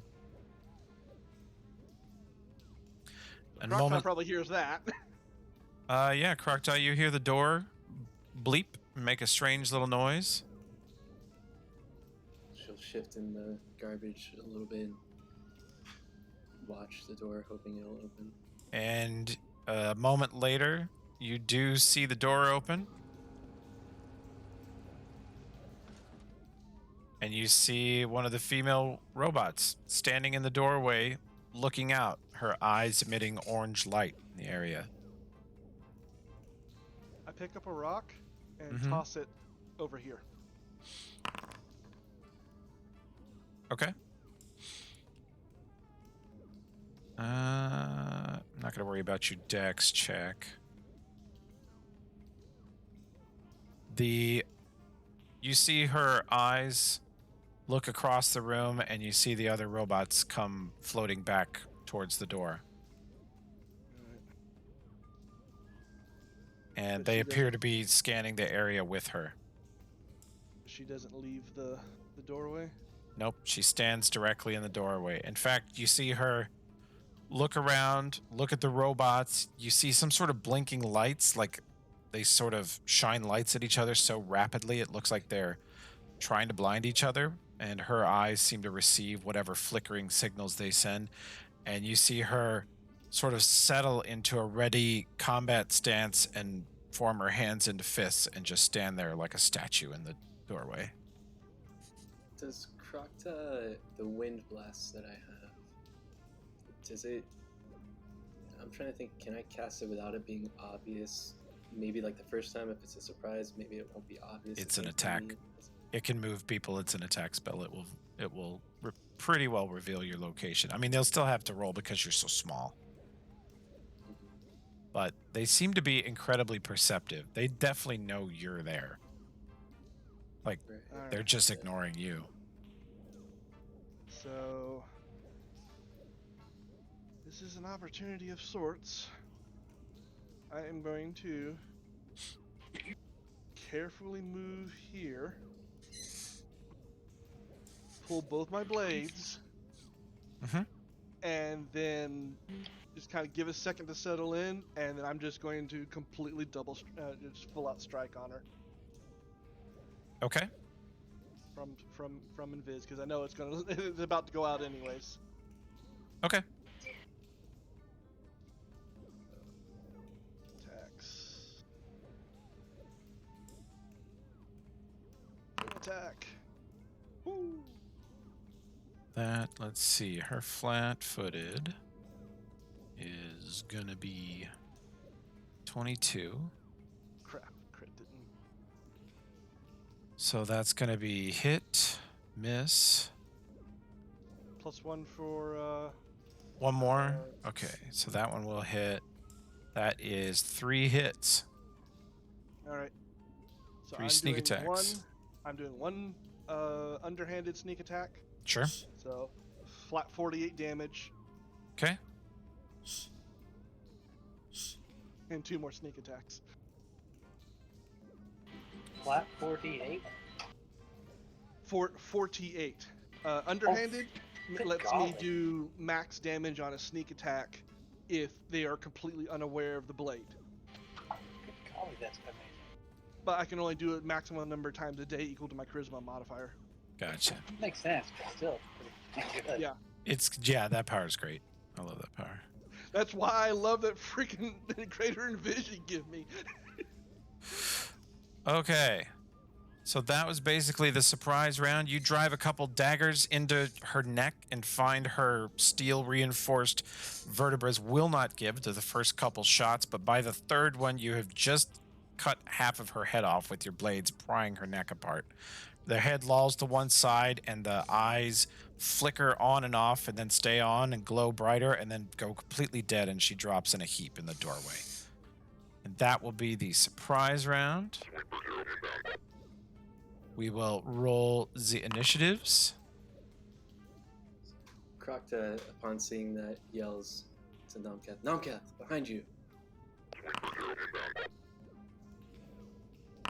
And then just like happens. Shit, initiative. Damn. What do you do? My initiative? Mm-hmm. All right. Unfortunately, they're going to do attack still. Actually, I'm going to step out, Mm-hmm. slap the silver card on the door reader again, Mm-hmm. and take another potion of invisibility.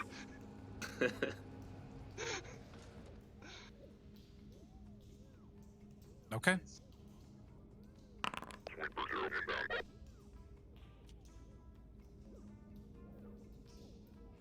What is you guys? What is your movement? Oh, it's good.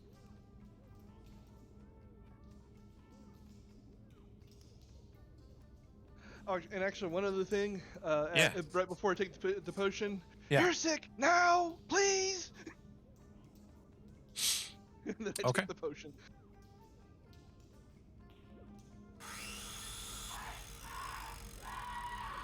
You see several arms with spinning blades come out of this droid, and it blasts across the room faster than you've seen them move before.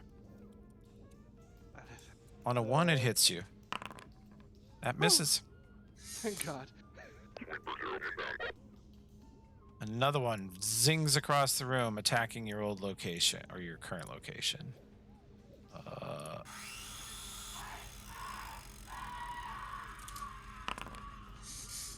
That will hit.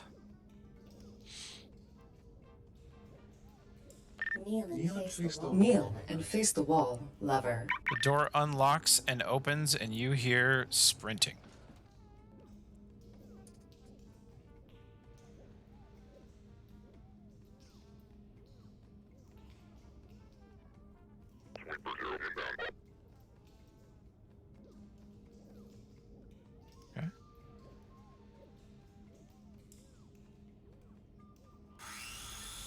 That will miss. I'm sure your armor class is better than that. Yeah, it is. Way better. Kneel and face the wall, lover. You hear more female voices coming and sprinting. Kneel and face the wall, lover.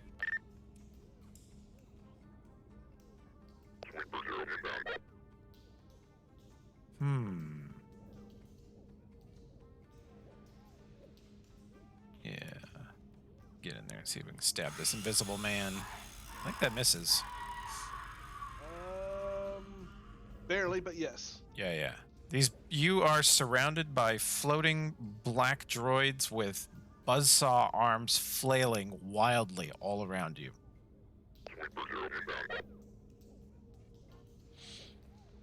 This one floats back over this way.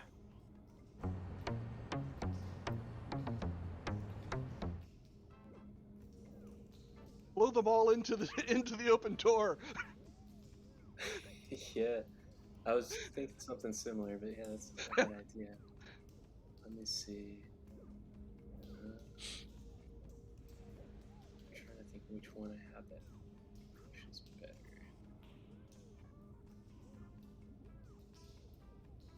Let's see. Trying to decide what save I think these guys are better at. Seems like they're probably pretty good at reflex saves. The monk bots, yeah. Yeah.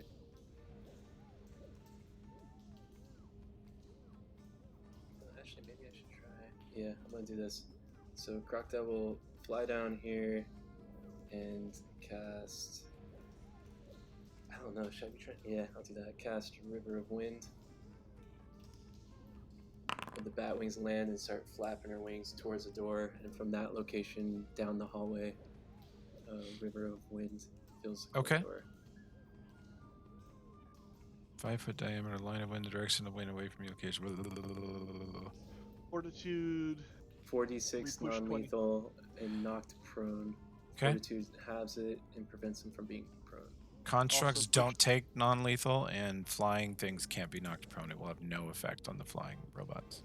But it's Can also it push them backwards at least? Yeah, it says also fortitude save or be pushed 20 feet. Yeah. You can move them. Is that what you want? Yeah. Okay. Just push them back. There you go.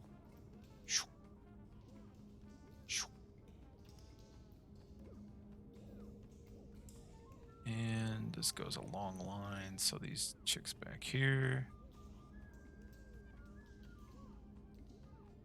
Yeah, okay. 120 feet, so they all should have to do a fortitude. Let's see how they do. Bad, good, and bad. How much was the damage? It didn't roll it, did it? It's non-lethal, so you said they don't take any, right? Yeah, they don't. True. A couple of them are knocked down, though. Do they get pushed and knocked down? I think. Do they? Creatures that begin. Let me see. Creatures take 46 non-lethal and are knocked prone. Okay, and then if they begin the next turn within it, then they get pushed 20. Okay. So next time they get pushed, I guess. Okay. Yeah. Yeah, they'll get pushed next time.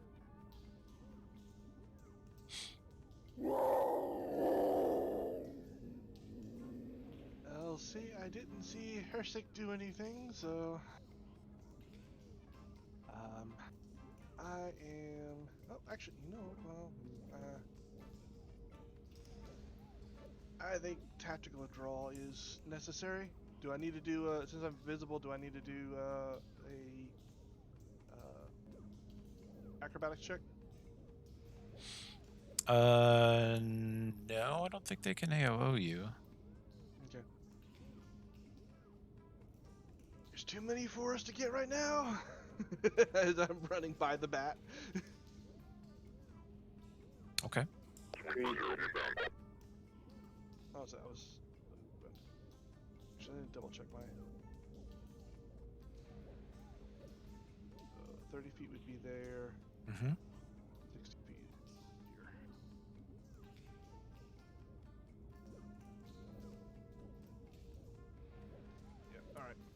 Okay. We're gonna end up with Tomcat has to rescue everyone. I'm about to get fucked up.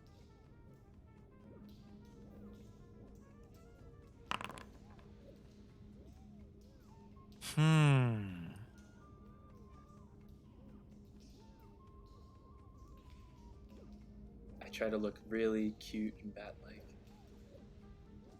So that they don't. You see one fly kind of towards you for a moment with the blades out, and then scan you real quickly and retract all of its blades, fly inside, shut the door, and lock it.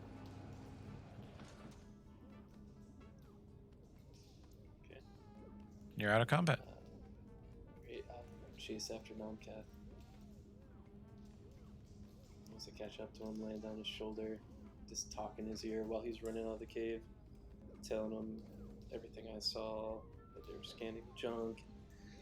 Otherwise, I couldn't get in the door though, and that there's a corpse in the corner that had some magical items, but I wasn't able to grab them. So they're not following me? I don't think anything's following us. They went inside. No, they went in the door and locked it after you started running. That's the only way I was able to get away. All right. So actually, you wouldn't see me. I'm invisible right now. Oh shit! Yeah. Oh, never mind. I'm a bat. Do I have blind sense? Guess not. You have they're supposed to have sonar, so you're supposed to get their senses when you wild shape. All right. So yeah, you could. Okay. So I roughly found you. Hirsig, where the blazes are you? You come around the corner and see Hirsig here. I whisper into Nomcath. As you come around the corner, you see him holding very still, and you see a Kasatha woman with a rifle with the barrel at the back, the base of his skull. And she is looking around the corner at you, Nomcath, and you hear her say I'm in broken, invisible. or she looks past, and she looks to be looking down the hallway past you. Yeah. I float up to the ceiling like a normal bat as soon as I see her. What's your stealth check with Invis, Nomcath? Well, that's the only thing is I wasn't stealthing. I was just getting the fuck out of there. So. Then she says, "Freeze! I hear you." All right. Look, we were looking for you. She says, "What have you done to the robots? You've driven them angry." They captured my friends, most of them. So I came here to try and save them, and took the opportunity to take one of them out. Did she notice me as something different than a normal bat? I try to fly up to the ceiling. You are a bat. She looks at you suspiciously as you flap around. She says, Okay, "What are you doing here? Why have you come here?" Well, initially to find you, but then my friends were captured, and so I'm trying to save them. If you start to go past her, she aims her gun at you. Like as soon as you start to move, flap past her, she aims her gun at you and she says, "One more flap and you're dead." Keep flapping, because she's gonna call a bat wouldn't stop flapping, so the bat won't go past her. You want to get smart with me? I'll end you right here. Talking bats. Easy. She puts the gun back on the back of Hirsik's skull. She looks very agitated. Alright, fuck it. Krokta is just gonna, with her claiming talking bat, she's just gonna full wild shape into Kasath and drop down to the ground. And just okay, I have to turn off the elevator music. It's driving me crazy. I'm sorry, guys. I still can hear it. I'm not sure why. Yeah, I don't hear it either. Good. Well, it's because it's capture, in the other room. It's playing in where they're captured. Oh, okay. It put me to sleep for about 20 minutes. Oh my god. It's maddening. Anything you guys can hear, I can usually hear because of the GM mode, and it's nuts. Okay, we're gonna go deal with that shit in a second, but real quick, what do you do, Krokta? Since she's threatening me, I'm just gonna drop the bat and just land on the ground and wild shape back into my Kasathan form and say... You reveal yourself? Yeah. You see her flinch and almost aim the gun at you, but then quickly aim it at the ground and then she just lets go of it, and it's on a sling, so it falls and kind of bangs against her body, and she walks forward, just stricken, like a drunk. She stumbles almost, reaches out with all four hands and holds your head and looks gently at the sides of your skull and says, "You are whole. You're you're real. You're alive." And she hugs you with all four arms and says in Kasath, "Oh my God, my sister, I have never been so happy to see anyone." Yes. And now I'm we're going to go happy to back in see you time and too. deal with the other shit. So, one augmenter too, guys. Name your cyberware now. Okay. McGinnis, Ulfred, and Olbrin and Tokala wake up in the strangest room. Well, some of you have seen this before.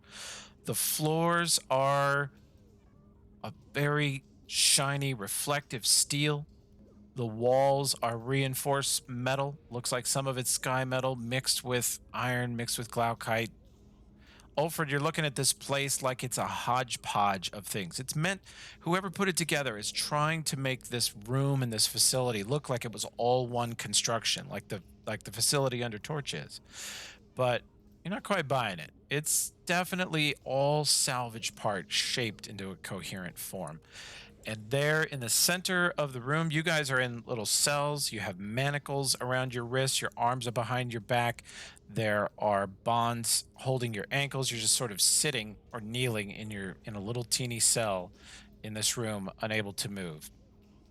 And in the center of the room is a huge 9-foot high, four-legged robot that looks almost insectoid. His four lower limbs end in strange little they look like pointed nails, but they roll across the floor like they have no surface tension or friction until he wants to plant himself, and then he can. He has a huge sort of strange tank with hoses coming out of it in his back. His head has 4 or 5 different lenses. Looks like a sniper scope from a gun. A strange cluster of sensors where a face or mouth would be. He has several other arms. Tokala and McGinnis, he's going to remind you of a much bigger, more advanced version of the medical robots that unfortunately tried to kill you back underneath Torch. And it is sort of scooting around the room, and you hear it occasionally say strange words. Which of you speak Androphan? I think I took up rank in that eventually. I do not. I have a 1 linguistics, so I I may do. have grabbed it. It was like helping some people learn and dropping at some point. Alfred finally picked it up. Okay. Those of you that speak Androphan hear it sort of maneuvering around. Again, this is back in time for those of you that are outside. This is back several hours. But the female robots are sort of in the area. You see these other floating robots, these floating beach balls moving around. And you hear, let's see, Tokala, put you over here in the cell with McGinnis. The robot comes in and scans all of you slowly with a number of different implements, taking its time. And you hear it say in Androphan, "Rampant imperfection." Rampant imperfection, as it scans each one of you until it scans Tokala, and then it says, "Hybrid, maximal potential." Of course, Tokala doesn't understand this. You are all barely conscious and can struggle to speak if you wish. I think they like the look of you, my friend. I don't know if that's good or bad. I'm guessing bad. No, he's got a lot of potential. A lot of potential. Imperfection? What bloody imperfection? I'm perfect the way I am. You take that back, you bloody machine. I need to break out of these bonds. I think I can kill it. With what? Your damn bare hands? Obviously. Were you gonna chew it up? I'll rip its face off. That bit there on the front, that's its face, right? Which part do I attack?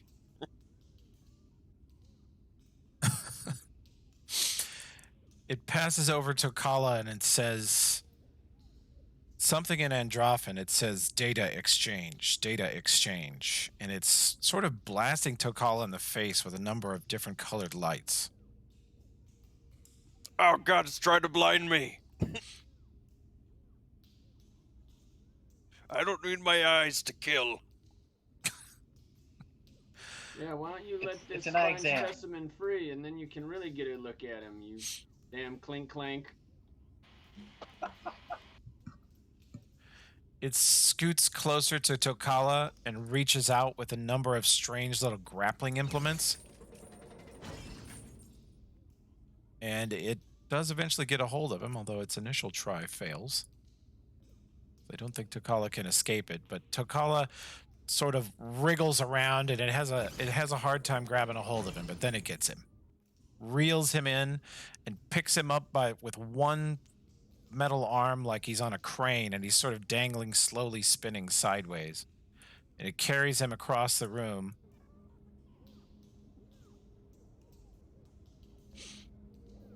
And it straps him onto a gurney.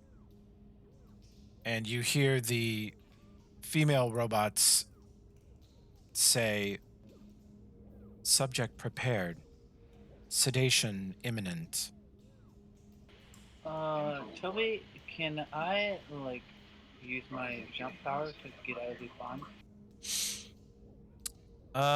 You think you might be able to. I don't think they have a somatic component. They wouldn't get you out of your bonds, but you could move yourself out of your cell.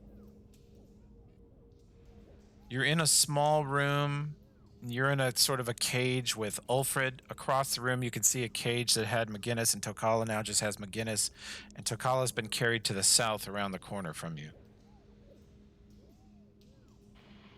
So I could get out of my cell, but I'd still be in my handcuffs and stuff. Yeah. And none of us have our weapons, correct? Correct. We should get trilbies since we're in cells. Wow, Alfred. I dig that joke. That's a quality joke. So I can't see Takala anymore? No, it carried him to the south about 10 feet. You can still see the back of the robot. It appears to have set him down, and you hear one of the female robot voices sort of, and you hear her steps on the metal floor, sort of a clank, clank, clank as she walks around.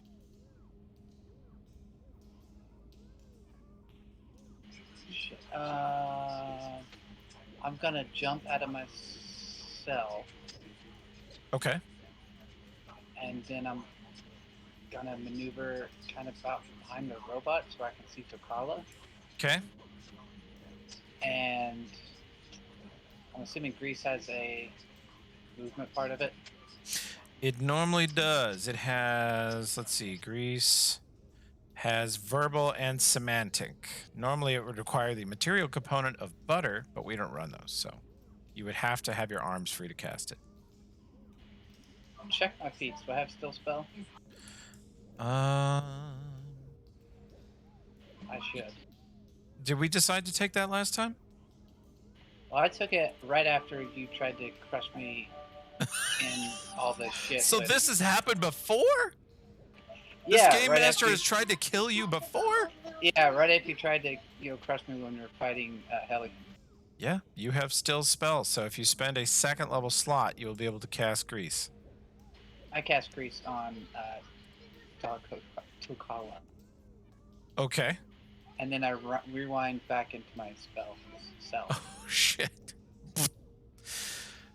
Okay, let's see.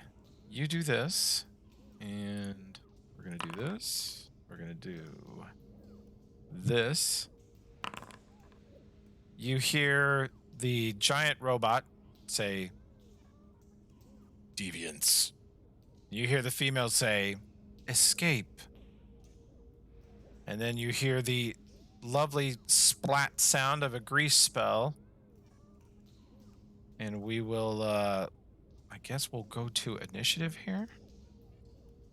Tokala, you can attempt an escape artist check with +10 from grease. Kneel and face the wall, lover.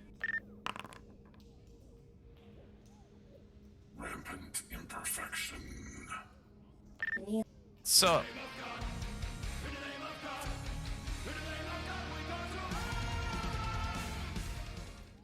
Okay. oh, and Olbrin too, sure. Said escape artist. Yeah. It's not even on my list here. Okay. Well, you could do a strength check. That would be better. Yeah, that's better for you. All right. Checks strength.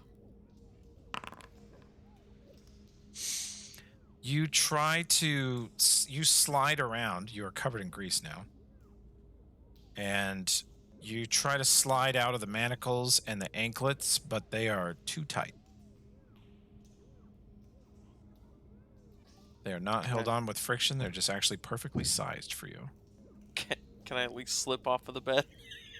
You do slide off of the bed with a thump, and you may slither 10 feet in any direction you choose. Hell yeah. Okay. I'm gonna slither towards her, like try to bite her. Awesome. Roll melee.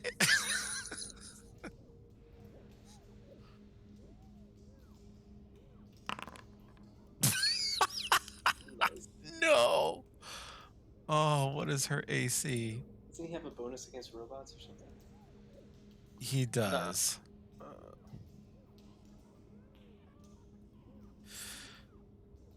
You snap at her foot, and she drops the medical tray full of tools and sedatives on the ground next to you and casually moves her foot out of your reach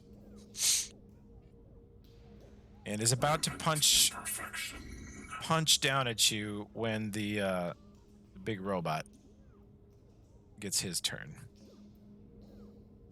Let's see. No, we don't want that. That would be silly.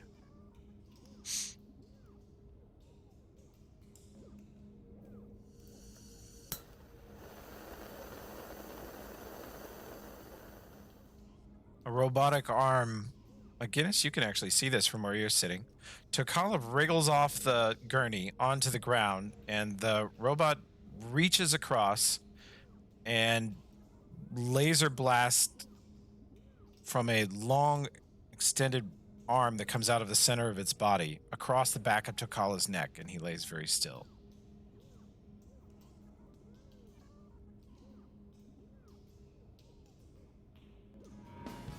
Olbrin.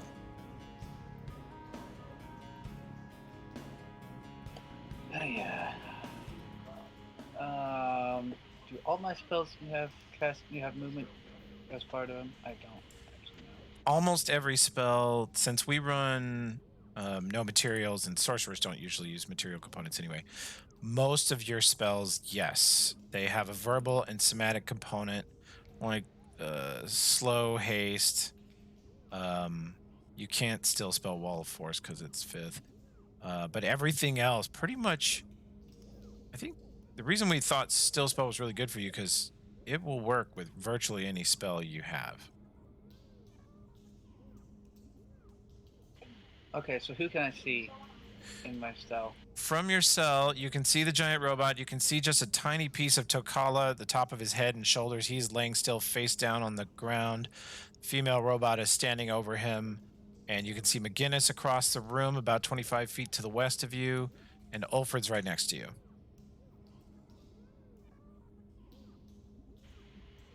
Okay, so if I jump to any part of the room, is there any way I can put the big boy and little girl in some sort of a line?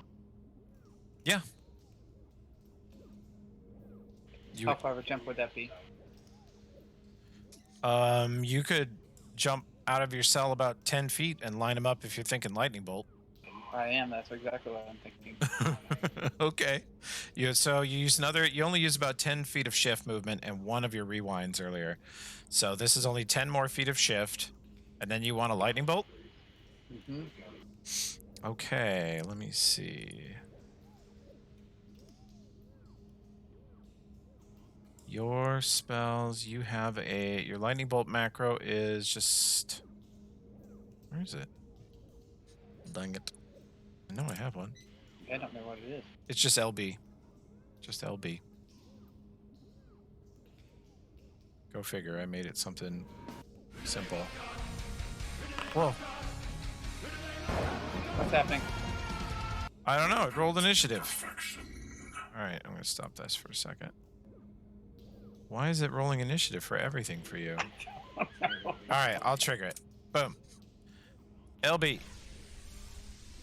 That will be not that much damage because you don't have the staff at the moment. But it'll be a lot. Sure. It'll be 70% of that. So saves. And saves. The female goes tumbling out of the way over the top of Tokala, just uses him as kind of a plant and does a cartwheel over the top of him. The big robot turns and shifts plates on its body to sort of partially absorb the lightning bolt, but it definitely took some damage from it. How many times can I rewind? Is that charisma mod? You can rewind like 5 times a day, I want to say. I think it's charisma mod, right? You can rewind. Yeah, it's Astral Warp 6 times a day. And you've done once. Let me spend that. So do you want to do it again? Yeah. Okay.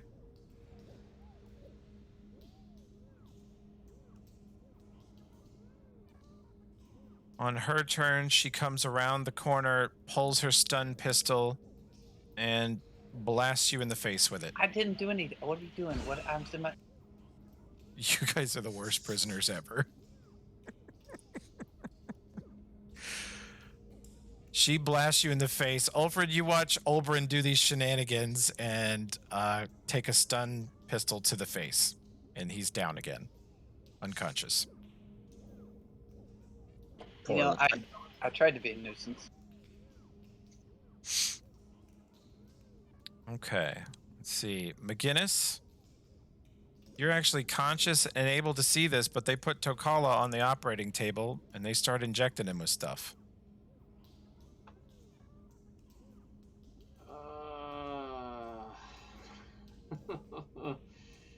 She doesn't know what to do.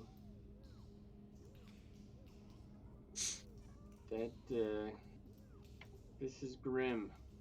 You bear witness to the atrocities? Yep. Okay.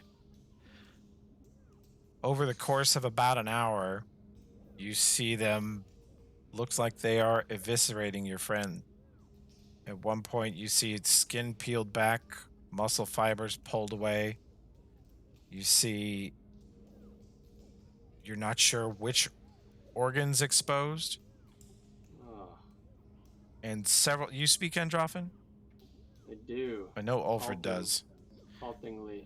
You hear it's the robot occasionally talking to itself, or maybe it's talking to the nurse who's assisting by handing it various tools.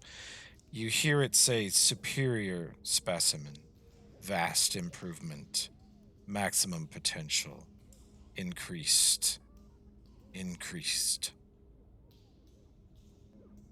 And you see it start to close him back up. You see his muscles put back into place, his body sort of put back into the original form it was in, and you see his skin put back into place and some strange device on the end of one of its arms passing over where these huge cuts were, and they just disappear. His torso skin reattaches in a long line, and you don't even see a scar. You can't even tell where the cut was. And they pick him up, still unconscious, and plop him back in the cell with you.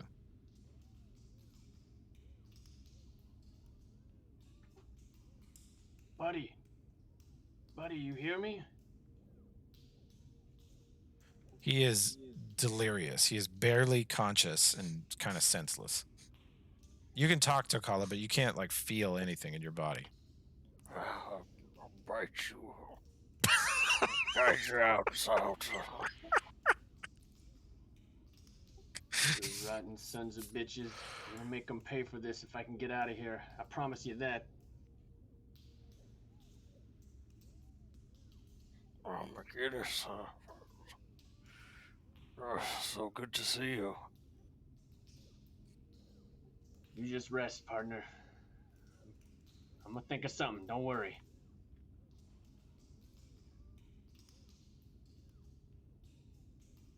Yeah, Takala's just gonna drift off into sleep. Okay. McGinnis is just trying to be a good friend and stay positive because he has no fucking clue how he's gonna get out of here. It doesn't look good.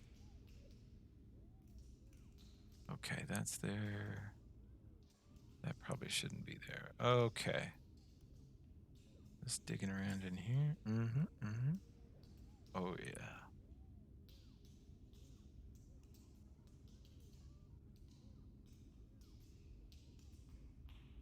Yeah. Okay. And what are you wearing? You were wearing Underwear. Yeah. But you have a belt of strength.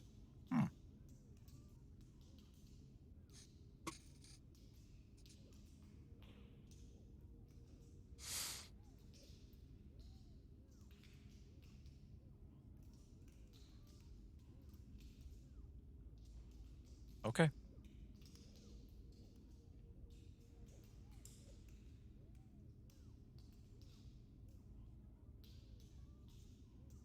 All right, back to the other crew.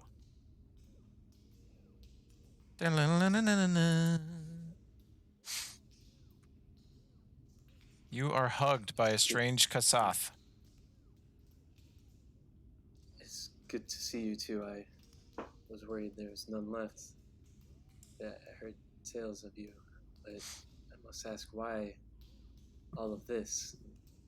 She takes a step back and points down the hallway towards the trash and the droids and points at her gun and all the technology on her. Why have you adopted these ways? She says we should not stay here. The robots come and go, and they will not be merciful to your friends. Looking at Hearsick. They do not work for you? No. But they do not harm Good. Kasath. They cannot. See. Good. I was worried for a second you were allies of theirs. An ally of theirs. But yes, let's go somewhere safer.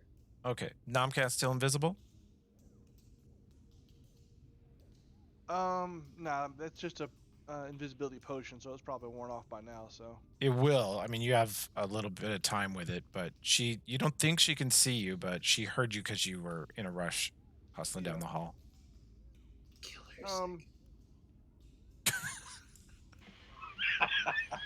Come on, sneak attack him. actually, I mean, He has not been helping us.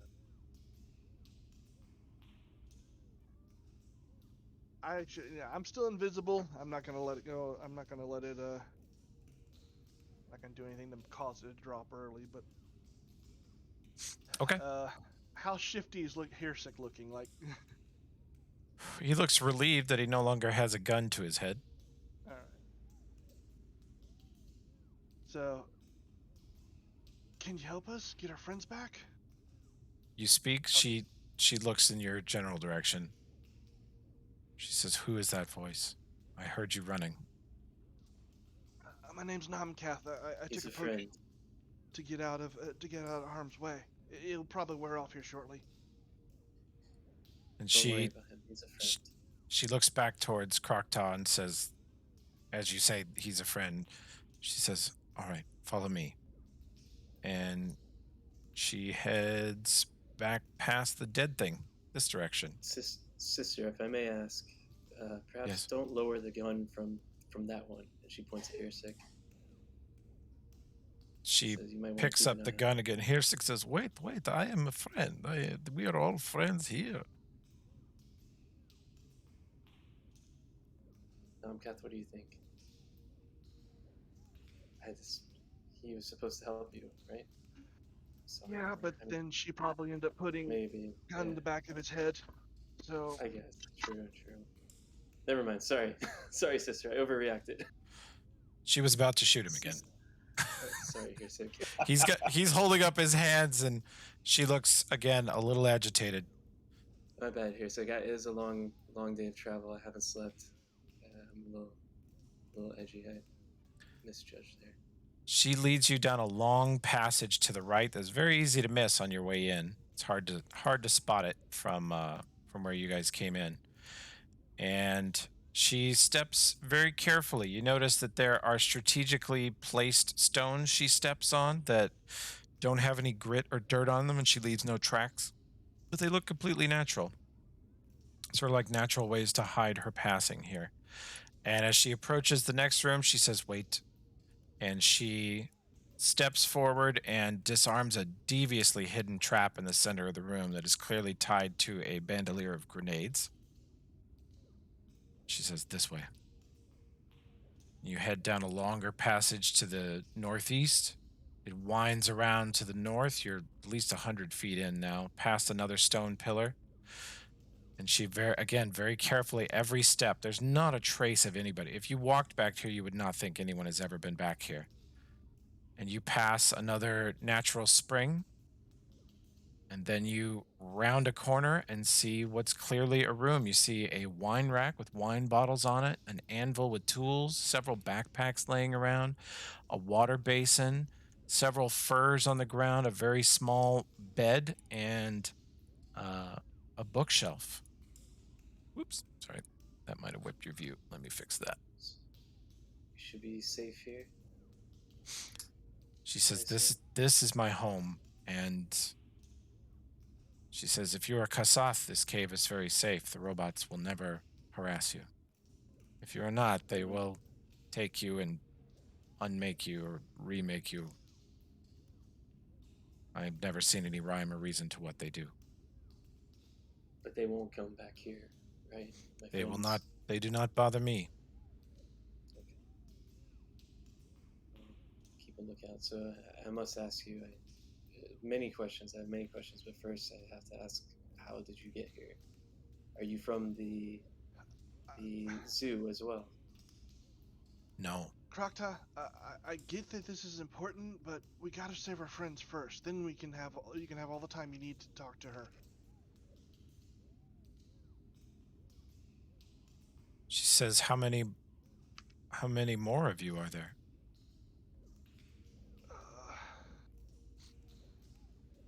4.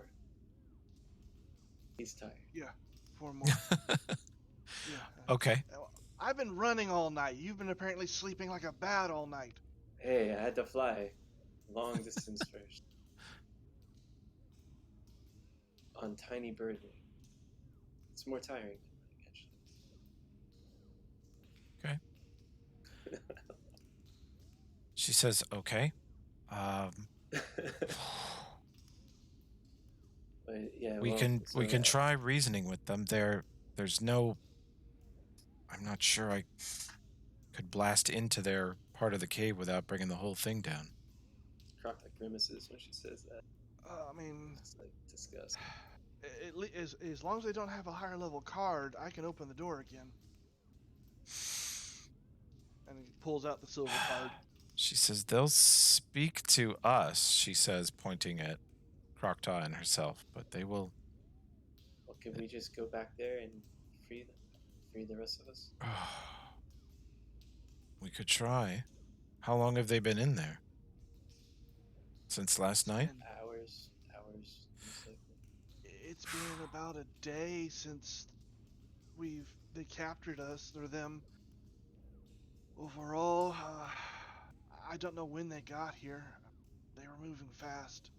She puts a hand on Croktaw's shoulder and says, "Is that what you want, sister? I'll talk to them for you." Can I go with you? Yes, you should. Yes. I don't know why, but this particular group of robots, this is not true for others you might see in this valley, but this group of robots cannot, will not harm a Kasath. They say as much. It is in their protocols. Okay. Yeah, let's go. Okay. All right. Okay, I'll be back. You guys go back to the mouth of the cave. Yeah. Okay. I guess me and Hersek need to stay back.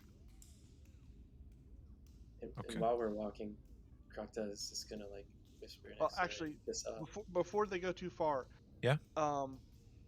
Where's the cutoff point? How far over will these robots come normally? She says, "This is largely their home. I hide within it because everything in this valley fears them. And they don't harass me. The perfect hiding place from all the other terrors." I was just trying to think of a good place where I might be able to set up an ambush site if necessary. And he unslings that rifle from his back. Okay. And as we were going through the winding caves, Krokta would have basically completely ignored Nomkath and just talked in Kasathan to the other person, and just She talks back to you in Kasathan. She says, "I am Isuma. I am from the other tribe. I think you must be from the, as you say, zoo." Yeah, the habitat. What other tribe? What do you mean? She'll keep walking. She won't like hold up the conversation. So she sighs. She sighs and sounds very sad, and she says, "Sister, I did not know that they had split us up. But some of us were brought and trained in their ways, taught about technology and science and math and travel, and some of us were kept as we were in a fake world, in a pen, and taught nothing, just observed, spied upon like voyeurs." Yes. Oh, if only Oberyn was here, he would be so I told you so. Yeah. And she says, "When I learned what they had done, I raged at them. I fought with them, argued with them. They had taught me their language, so I spoke to them on their terms, and they said it was not possible. It was not part of their mission or something. And as I was escalating this protest and trying everything I could think of to free all of us, to have us all treated as equal citizens, this was not the alliance we were promised with these humans." She says, they were humans.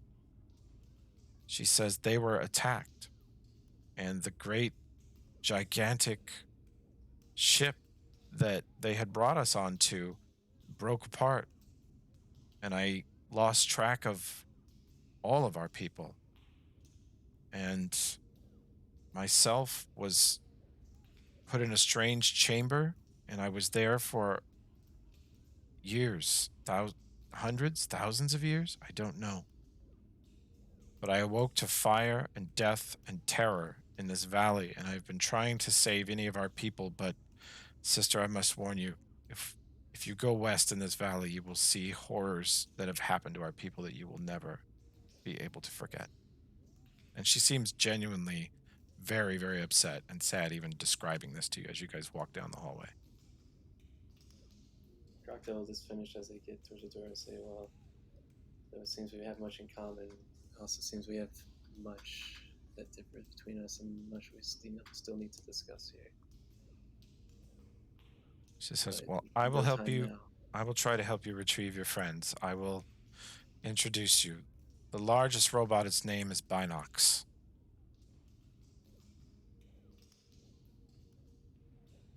I will follow you if you know them. I'll follow your lead. I'll just be in support. I suppose I think it would interact with you better, right? Possibly. I don't have any control over them, but I hope they will at least Shoot, not we attack need us. that card from Nomcath. Did you grab She, the you, card s- from Nomcath? you see, she was reaching out and about to knock on the door. Oh. Okay. We can try that.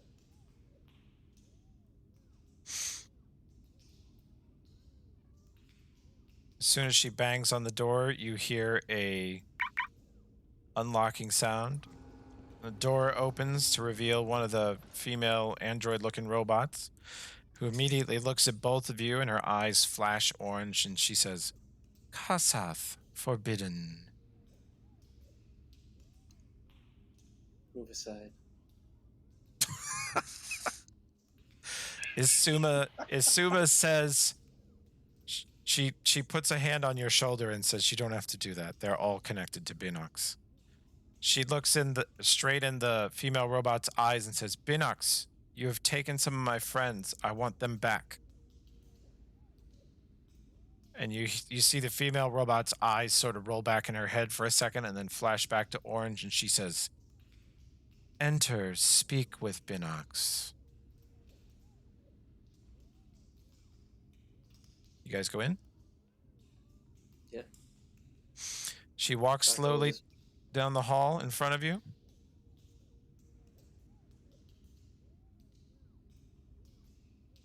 Leads you into a huge chamber with a number of strange machines on the side, and you notice the super damaged robot that Nomcath tore to pieces is on the wall, suspended by multiple clamps and arms of this machine. It appears to be slowly welding and repairing and replacing parts on her to put her back together.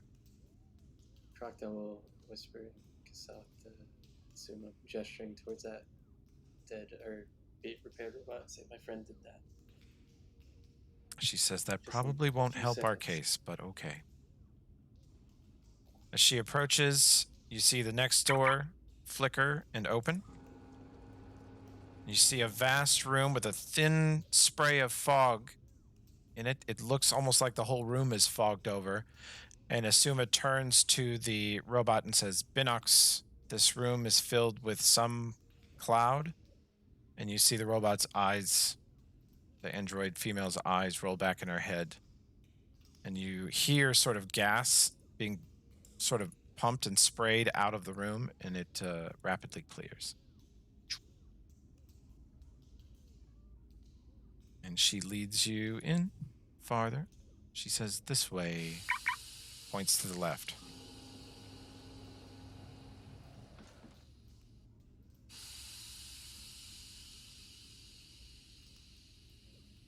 And she leads you down this long hallway to the west and to the north, where another door opens up before you, and you see a vast laboratory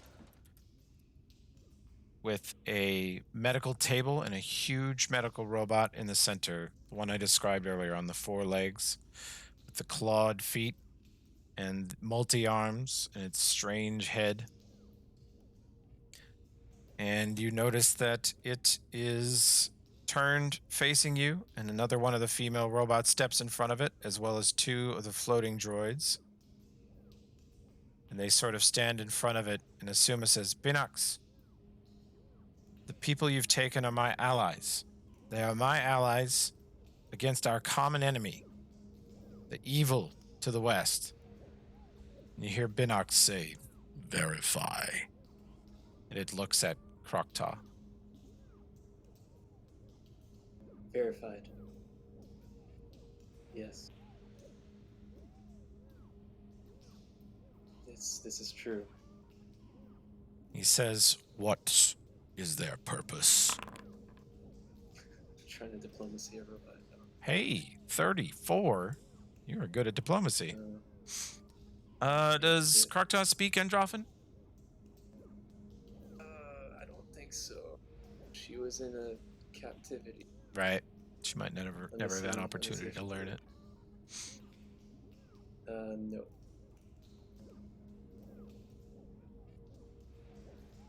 She does not. The robot says, "These specimens are required." Isuma says, "We require the specimens." Binox says back, "They are in Binox's possession."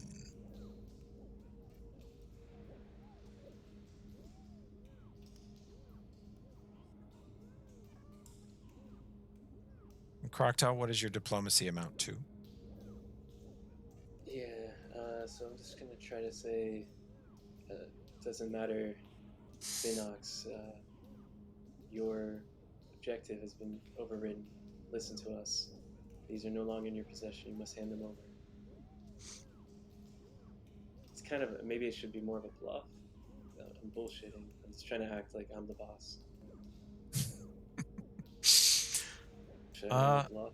Well, your diplomacy, you talk to him for a bit, and you sort of get the sense that it's addressing you based on protocol alone. Like it's not really connecting with what you're saying, but the fact that you're Kasoth means it always answers you. It does not ignore you. Well, if that's the case, then I'll try to say something like, at least the...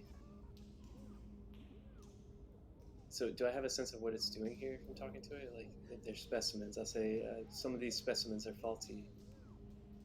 We're here to dispose of them for you. Olbrin, McGinnis, Alfred, and Shit. Takala can roll perception checks.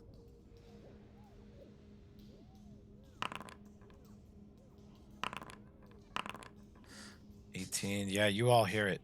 You hear the robot speaking to someone, and then the voice finally carries over all the noises of this room. And Takala, you are still out of it. You are having a hard trip off of those sedatives. Am I still out of it too from taking that blast to the face? You are conscious again, but you feel really tired and unfocused. So you barely hear this too. You hear it, but you probably can't speak yet. In fact, as you wiggle around, you notice you have a gag over your mouth. McGinnis and Ulfred, you clearly hear Croctaw talking to this robot around the corner from you.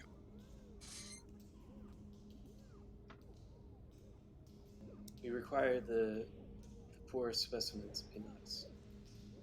Don't ask questions, just cooperate. It says, "I require specimens." We can bring you more. Better one.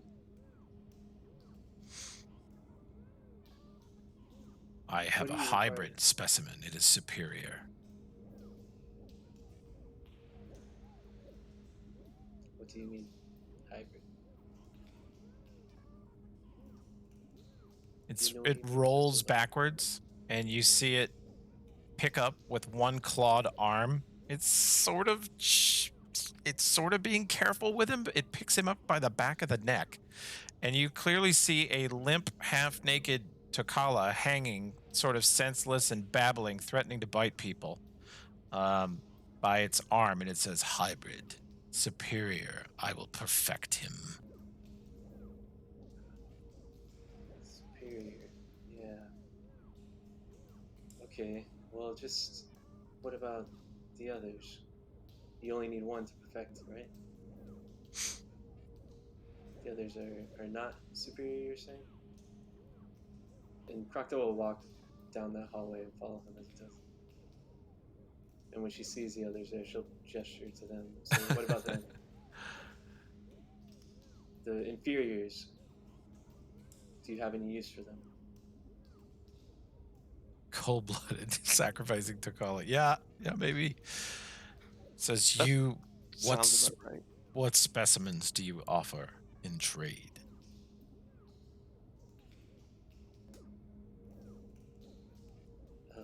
Well, you're looking for hybrids, you say? Prefer inorganics, but this organic is excellent. Oh, inorganics. I actually know of a whole tribe of inorganics that I can bring to you. Oh my god. That's hilarious. Wow. Trust me. They were weak. I know exactly their location in the valley. We can bring you... How many do you need? 8? Isuma says, "Who are you talking about in Kasath?" explain later. Filthy, inorganic trash. Don't worry. She says the androids? You can't give them to him. He'll kill them. He'll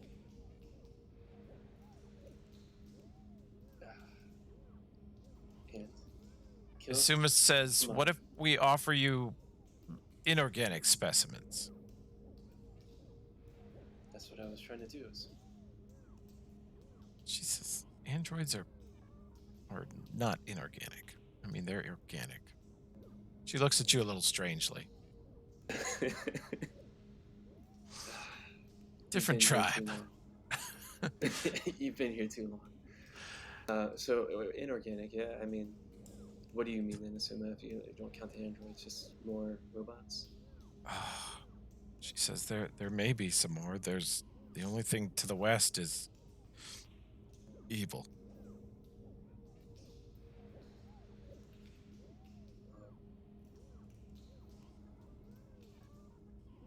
Phoenix, what else? If we can't get you inorganic specimens, and if androids are not on the table, which I'm not saying they might be, but if something else besides androids, perhaps.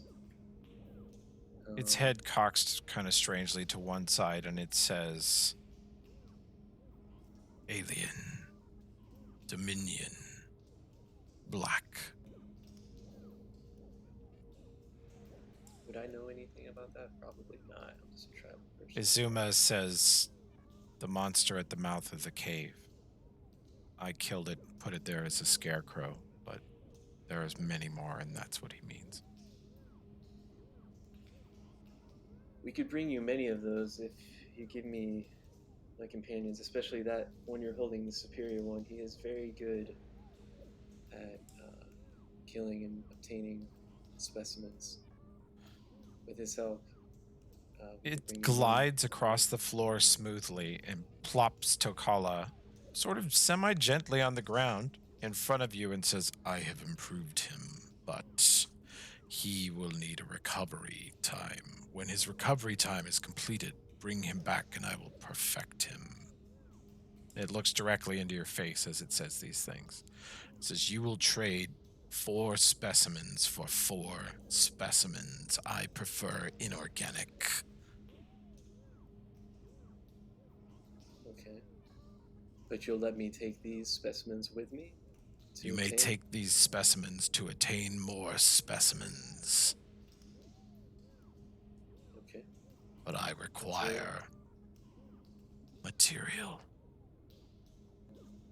Deal. Sounds like a deal to me. May I ask, how did you improve him?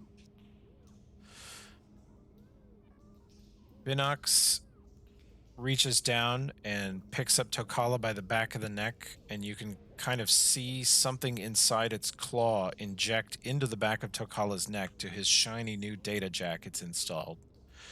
And you see Tokala's eyes pop awake, and all grogginess and sleepiness are flushed from his body immediately, and he wakes up like he's had a coffee suppository.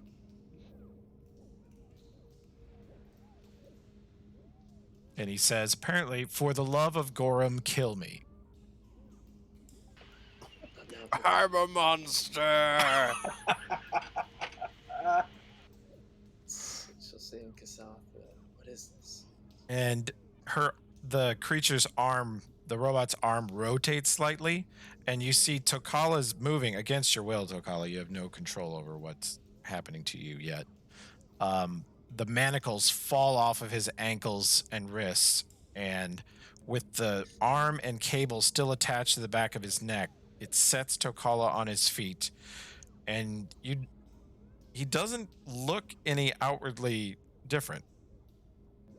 But the robot brings around one of those saw blade arms and brings it close to Tokala's skin, and you actually can see under his sort of chest, his pecs, and his like 6-pack over his arms. It all looks completely normal in flesh until the blade comes close, and then you see it seem to actively kind of harden and flatten out like he has some sort of reactive armor underneath his skin. see. And you hear it say improved. That is quite impressive.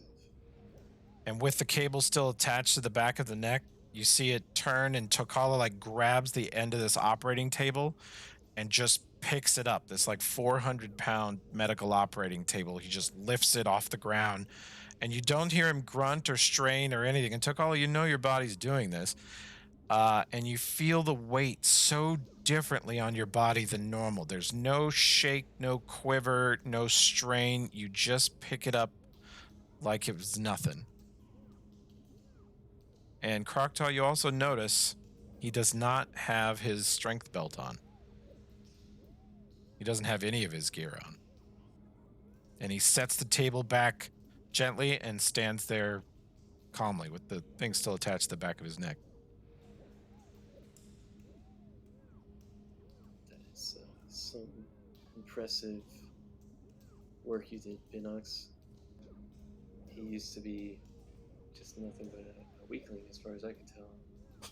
Now, you have made significant improvements to his physical form.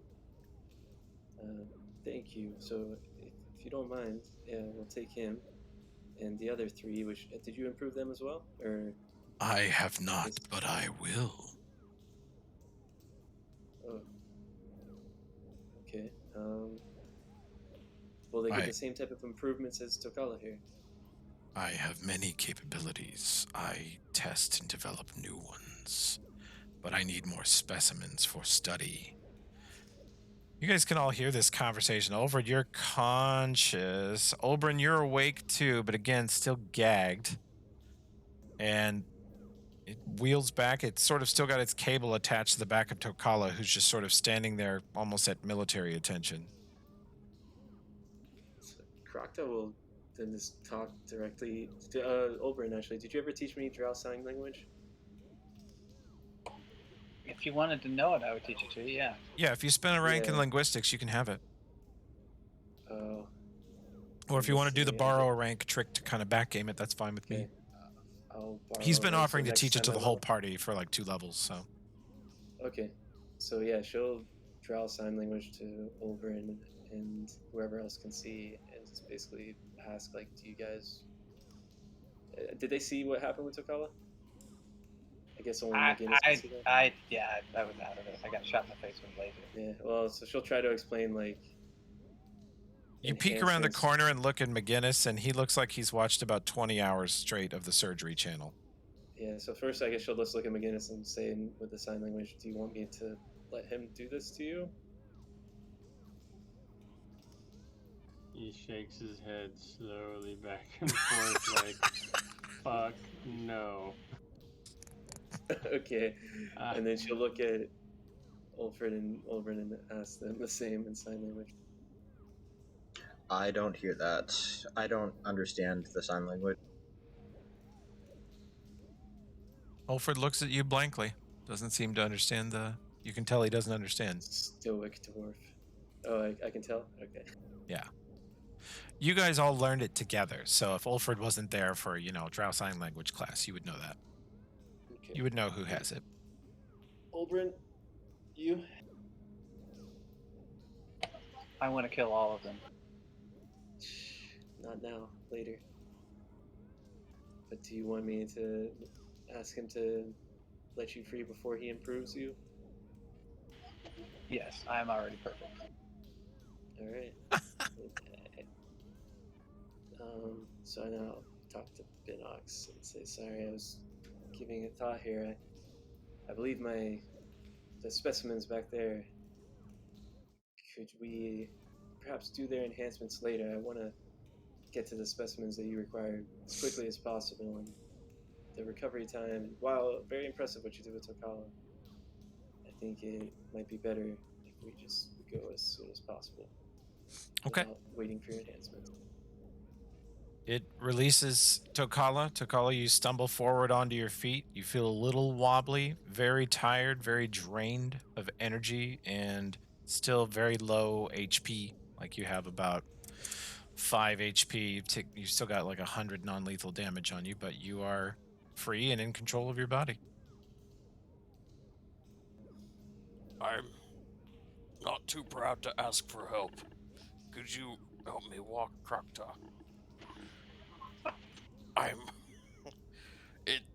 It's not good. Whatever he did to me. Yeah, The manacles sure, here. drop off of all of you, and your cells open. Krokta will like hold Takala's hand like really delicately. Aw. Like he's Yeah, an old just- man. Yeah, and just like sweetly like walk you forward and like point out like watch out for that. Like a little crease in Binox the turns flesh. to Isuma and says, 4 specimens. We cannot get out of here fast enough. I channel before everyone moves, just to give everyone some HP. Okay. As you channel and spam a heal across the room, which hits all of the living creatures, Binox, you see it immediately shine several lights on you, Ulfred, and scan, and he says, impressive energy.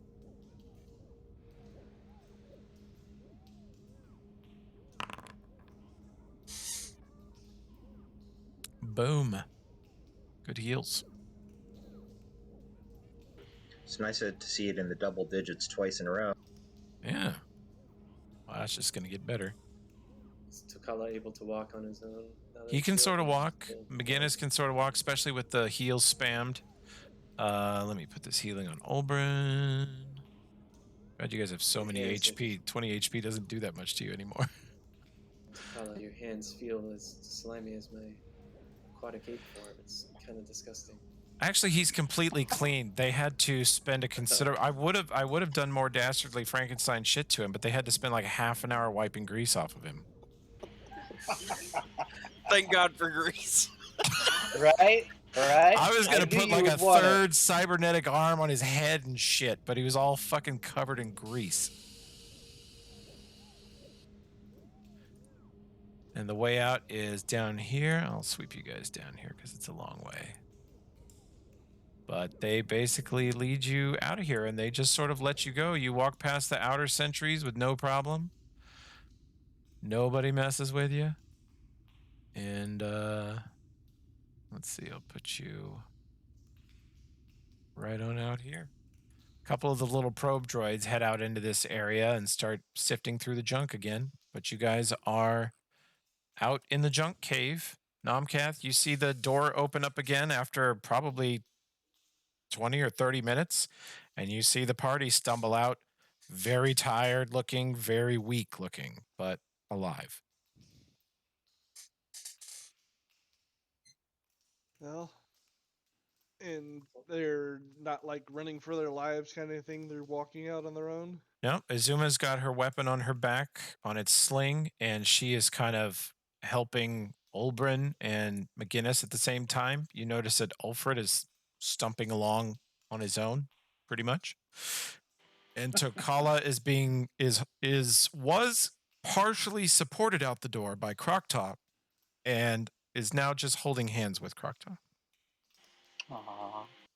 So I can see McGinnis is probably the only one who would notice us being familiar with the guns, but there's just this little glint of light from right here. I mean, I actually set it up over here, but I figured actually probably over Yeah, here. yeah. There's this little glint of light from the junk, and then Namkath sits up from where he basically set up a sniper position in the junk. Yeah. Hirsik set up on a junk pile nearby with his pistol out, aimed at the door. He puts it Yeah. away. Good. Are you guys okay? Can we get out of here? I need some sleep. I want to kill them. No, we are not okay. I want to kill them so bad. Okay, fine. Let's just get out of here. Someplace. Agreed. Unfortunately, it's probably going to be about where you guys are at right now. About a 2-day trip back to where everything was, where it was left. There's no way in hell I could have carried it all. Numcast or Croctop, did you guys loot the rest of that body? No. Maybe I did see it earlier, so I Oh could yeah, the body out, down here. Do you want to loot that now while you have a peace-friendly time with the robots? Mm-hmm. Yeah. I'll Okay. stop while we're walking out and point it out to people.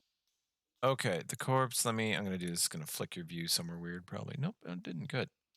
You guys should now be able to. I'll move it out here so you can see it. But this is. Oh, it's still invisible. My bad.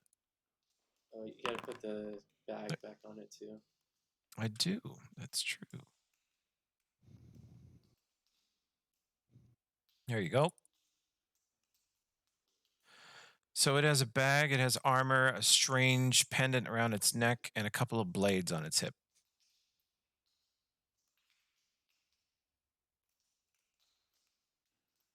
Am I awake enough to spellcraft anything we need?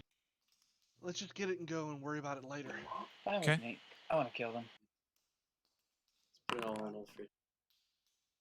Ulfrid. Ulfrid, natural 1. It's a mystery.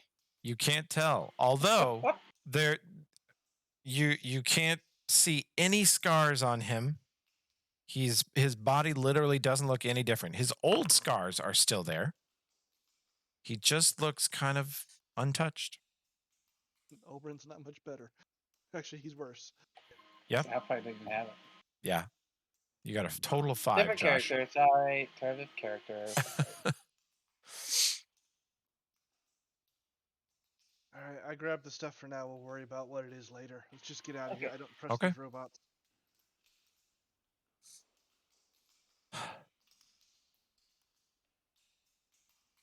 Zuma says to Krokta, well, what will you do now? Come with us. We have to go get our things, but I have many questions to ask you. She says, I will come with you at least that far. Thanks. Having an extra pair of arms, no pun intended, Wow. would be good. Like I said, it's probably a day and a half from here. Okay. Don't mind him. He is a silly kitty. Did you say that in common or Uh-oh. Kassath. Okay. All right, let's see. Those don't actually, I gotta fix some of this stuff I did here. Okay, we're gonna pause here for the week. I'm sorry for a session of punching you in the face. Especially Takala. I felt so powerless. He slayed pretty well. I was impressed with the 10 feet of movement while greased. And You I guys, really thought I was gonna get him. you guys might have fucked your heal checks, but you can roll perception. By the way, before we go to sleep, I'll blow all my healing on everyone. Okay, cool.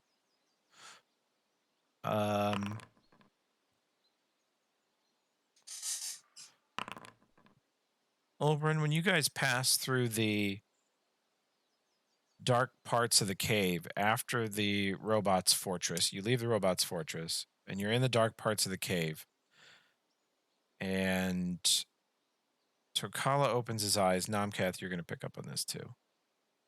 Tokala opens his eyes, and like always with dark vision, his eyes actually emit a little bit of light. That's how dark vision works. They emit some light and they can see it. And Tokala's got typical half-orc dark vision. It emits sort of a reddish glow, makes him look kind of demonic in the dark. And Oberyn's has sort of a weird purplish, like somewhere between blue and red hue. It's different, but you guys can tell whose eyes are looking at you in the dark. Tokala's dark vision is a different color. It's a more yellowish orange shade, similar to the fembots. What's wrong with your eyes, Tokala? I don't know. I don't really think I see any differently. They're a different shade. They're a different color now. The first of many evil things I'm sure we will discover. You changed my eye color. What monsters? Look, like I said, let's just get the fuck out of here, and then we'll worry about shit. I don't trust robots. I don't trust them not to go back on their word.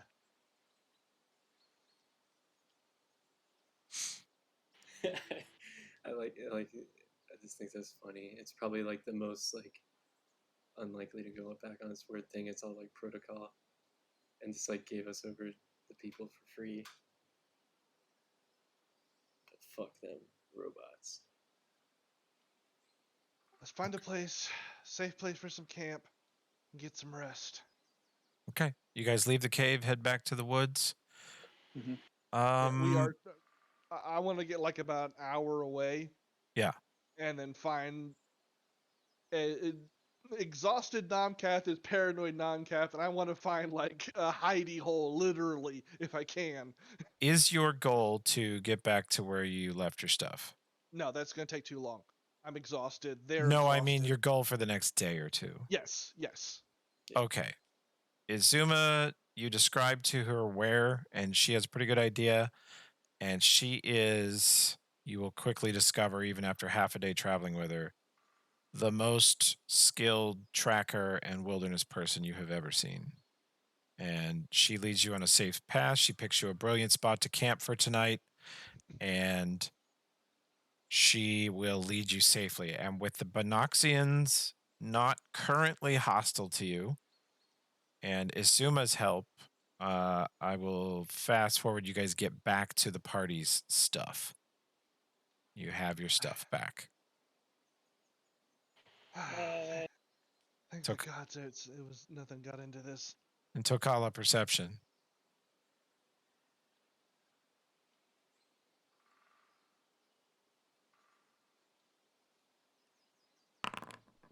Jesus Christ. Yeah, you don't know. My chainsaw here. Where is it? Chainsaw's here. It feels somehow lighter to you. It's My baby. rusted. Feels very welcome back in your hands. I was afraid I'd never see you again. After a day and a half, because it takes you like a day and a half to get back there, you all feel you'll all be healed up fully by then. Alfred will have no problem with that amount of healing, I'm sure. In fact, I'll just boop, boop, boop, boop, boop. And Tokala, you feel more or less normal. The rest of you feel more or less normal. You recover all your HP and your get some food in you. Isuma, since you guys don't have any of your rations on the first night you're out, Isuma goes hunting and brings back a number of rabbits and other small game, cooks them up beautifully, mixes with some local vegetables. She's an excellent cook and just brilliant at surviving out here. And you guys eat pretty well, just off the land for the night. And Takala, you feel pretty normal the next day. Feel almost complete. You still feel kind of icky and violated, but your body feels normal.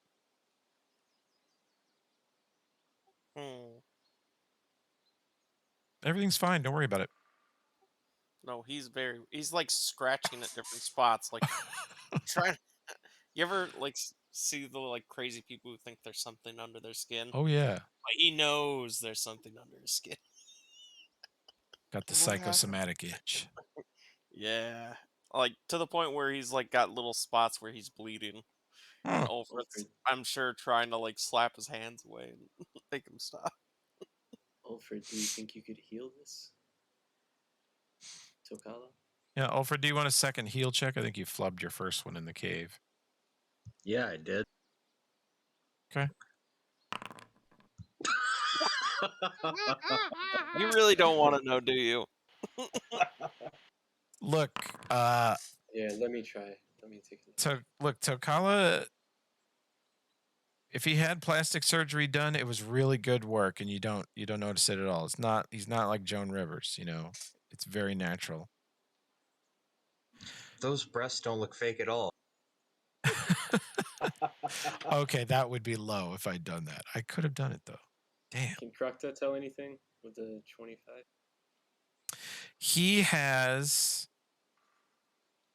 been cured of his exhaustion and his pain, and he was kind of singed in a few places from so many stun gun hits, but that's all been cured. He has only his old scars, and he looks in perfect health otherwise.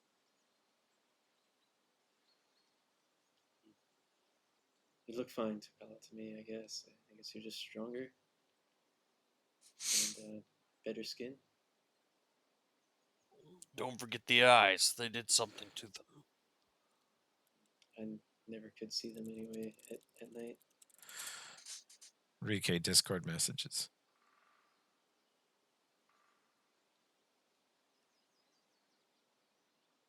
What happened? Well, I was helped by Oberyn. He greased me up when I slipped out of the bed. I bit one of them. They didn't like that. And they turned me into a monster.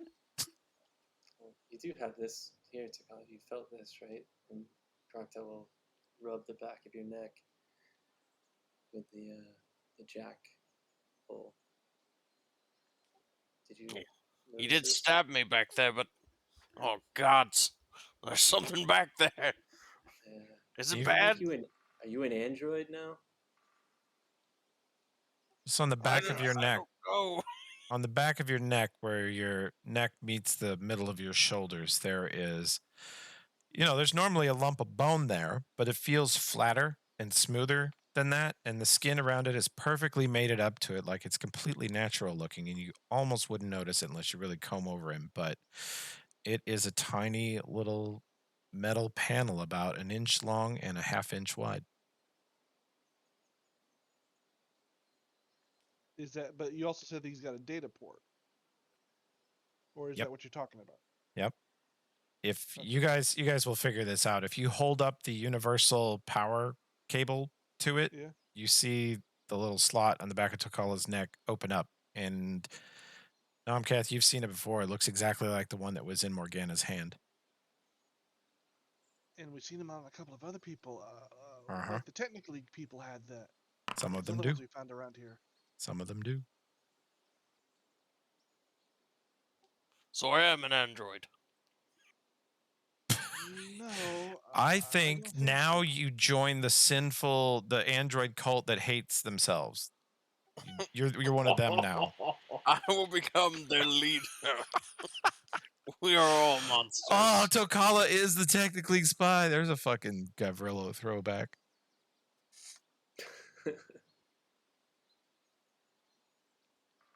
I don't think you're an android. I mean, from what I remember, Morgana telling us, it's not like a living or a regular person can be made into one. They just kind of happen on their own. We've seen some of the Technical League have these stuff kind of put in them. I mean, Alfred tore a bunch out of the last of them. Those weird cords and stuff. It's something like that. So I've become everything I hate. Yeah, that Binox guy was crazy. I mean, first he was saying you were like a perfect specimen and everything, which clearly we all know is not true. I mean, that's just a fact. I'm incredible. No, and he improved you by making you more like an android. I don't know. At least you're not a full robot. Sorry, what was that, Josh? At least he's not a full robot. Yeah. Not yet. A few more visits. Is that a possibility? I don't want to live if it is. Well, we'll kill you if you come back. Don't worry. Do you promise? Do you promise that you'll murder me? Yes, I will murder you. I mean, I don't know. I mean, there might be certain advantages to it. Listen, Nomcat, you've pushed me far enough. I use this thing. He holds up the chainsaw. Yeah, but you love that thing. I do, but that's about as far as I'm willing to go. It starts with the weapons, Takala. Next thing you know, you got a data jack. I never saw your wisdom until now, Crocta. We must speak more. Pretty soon you're gonna turn into an android. Have to go join that cult. Luckily, I'm gonna wipe them all out someday, so I'll put you out of your misery. I believe you would. All right. That's enough of that crock talk. I will not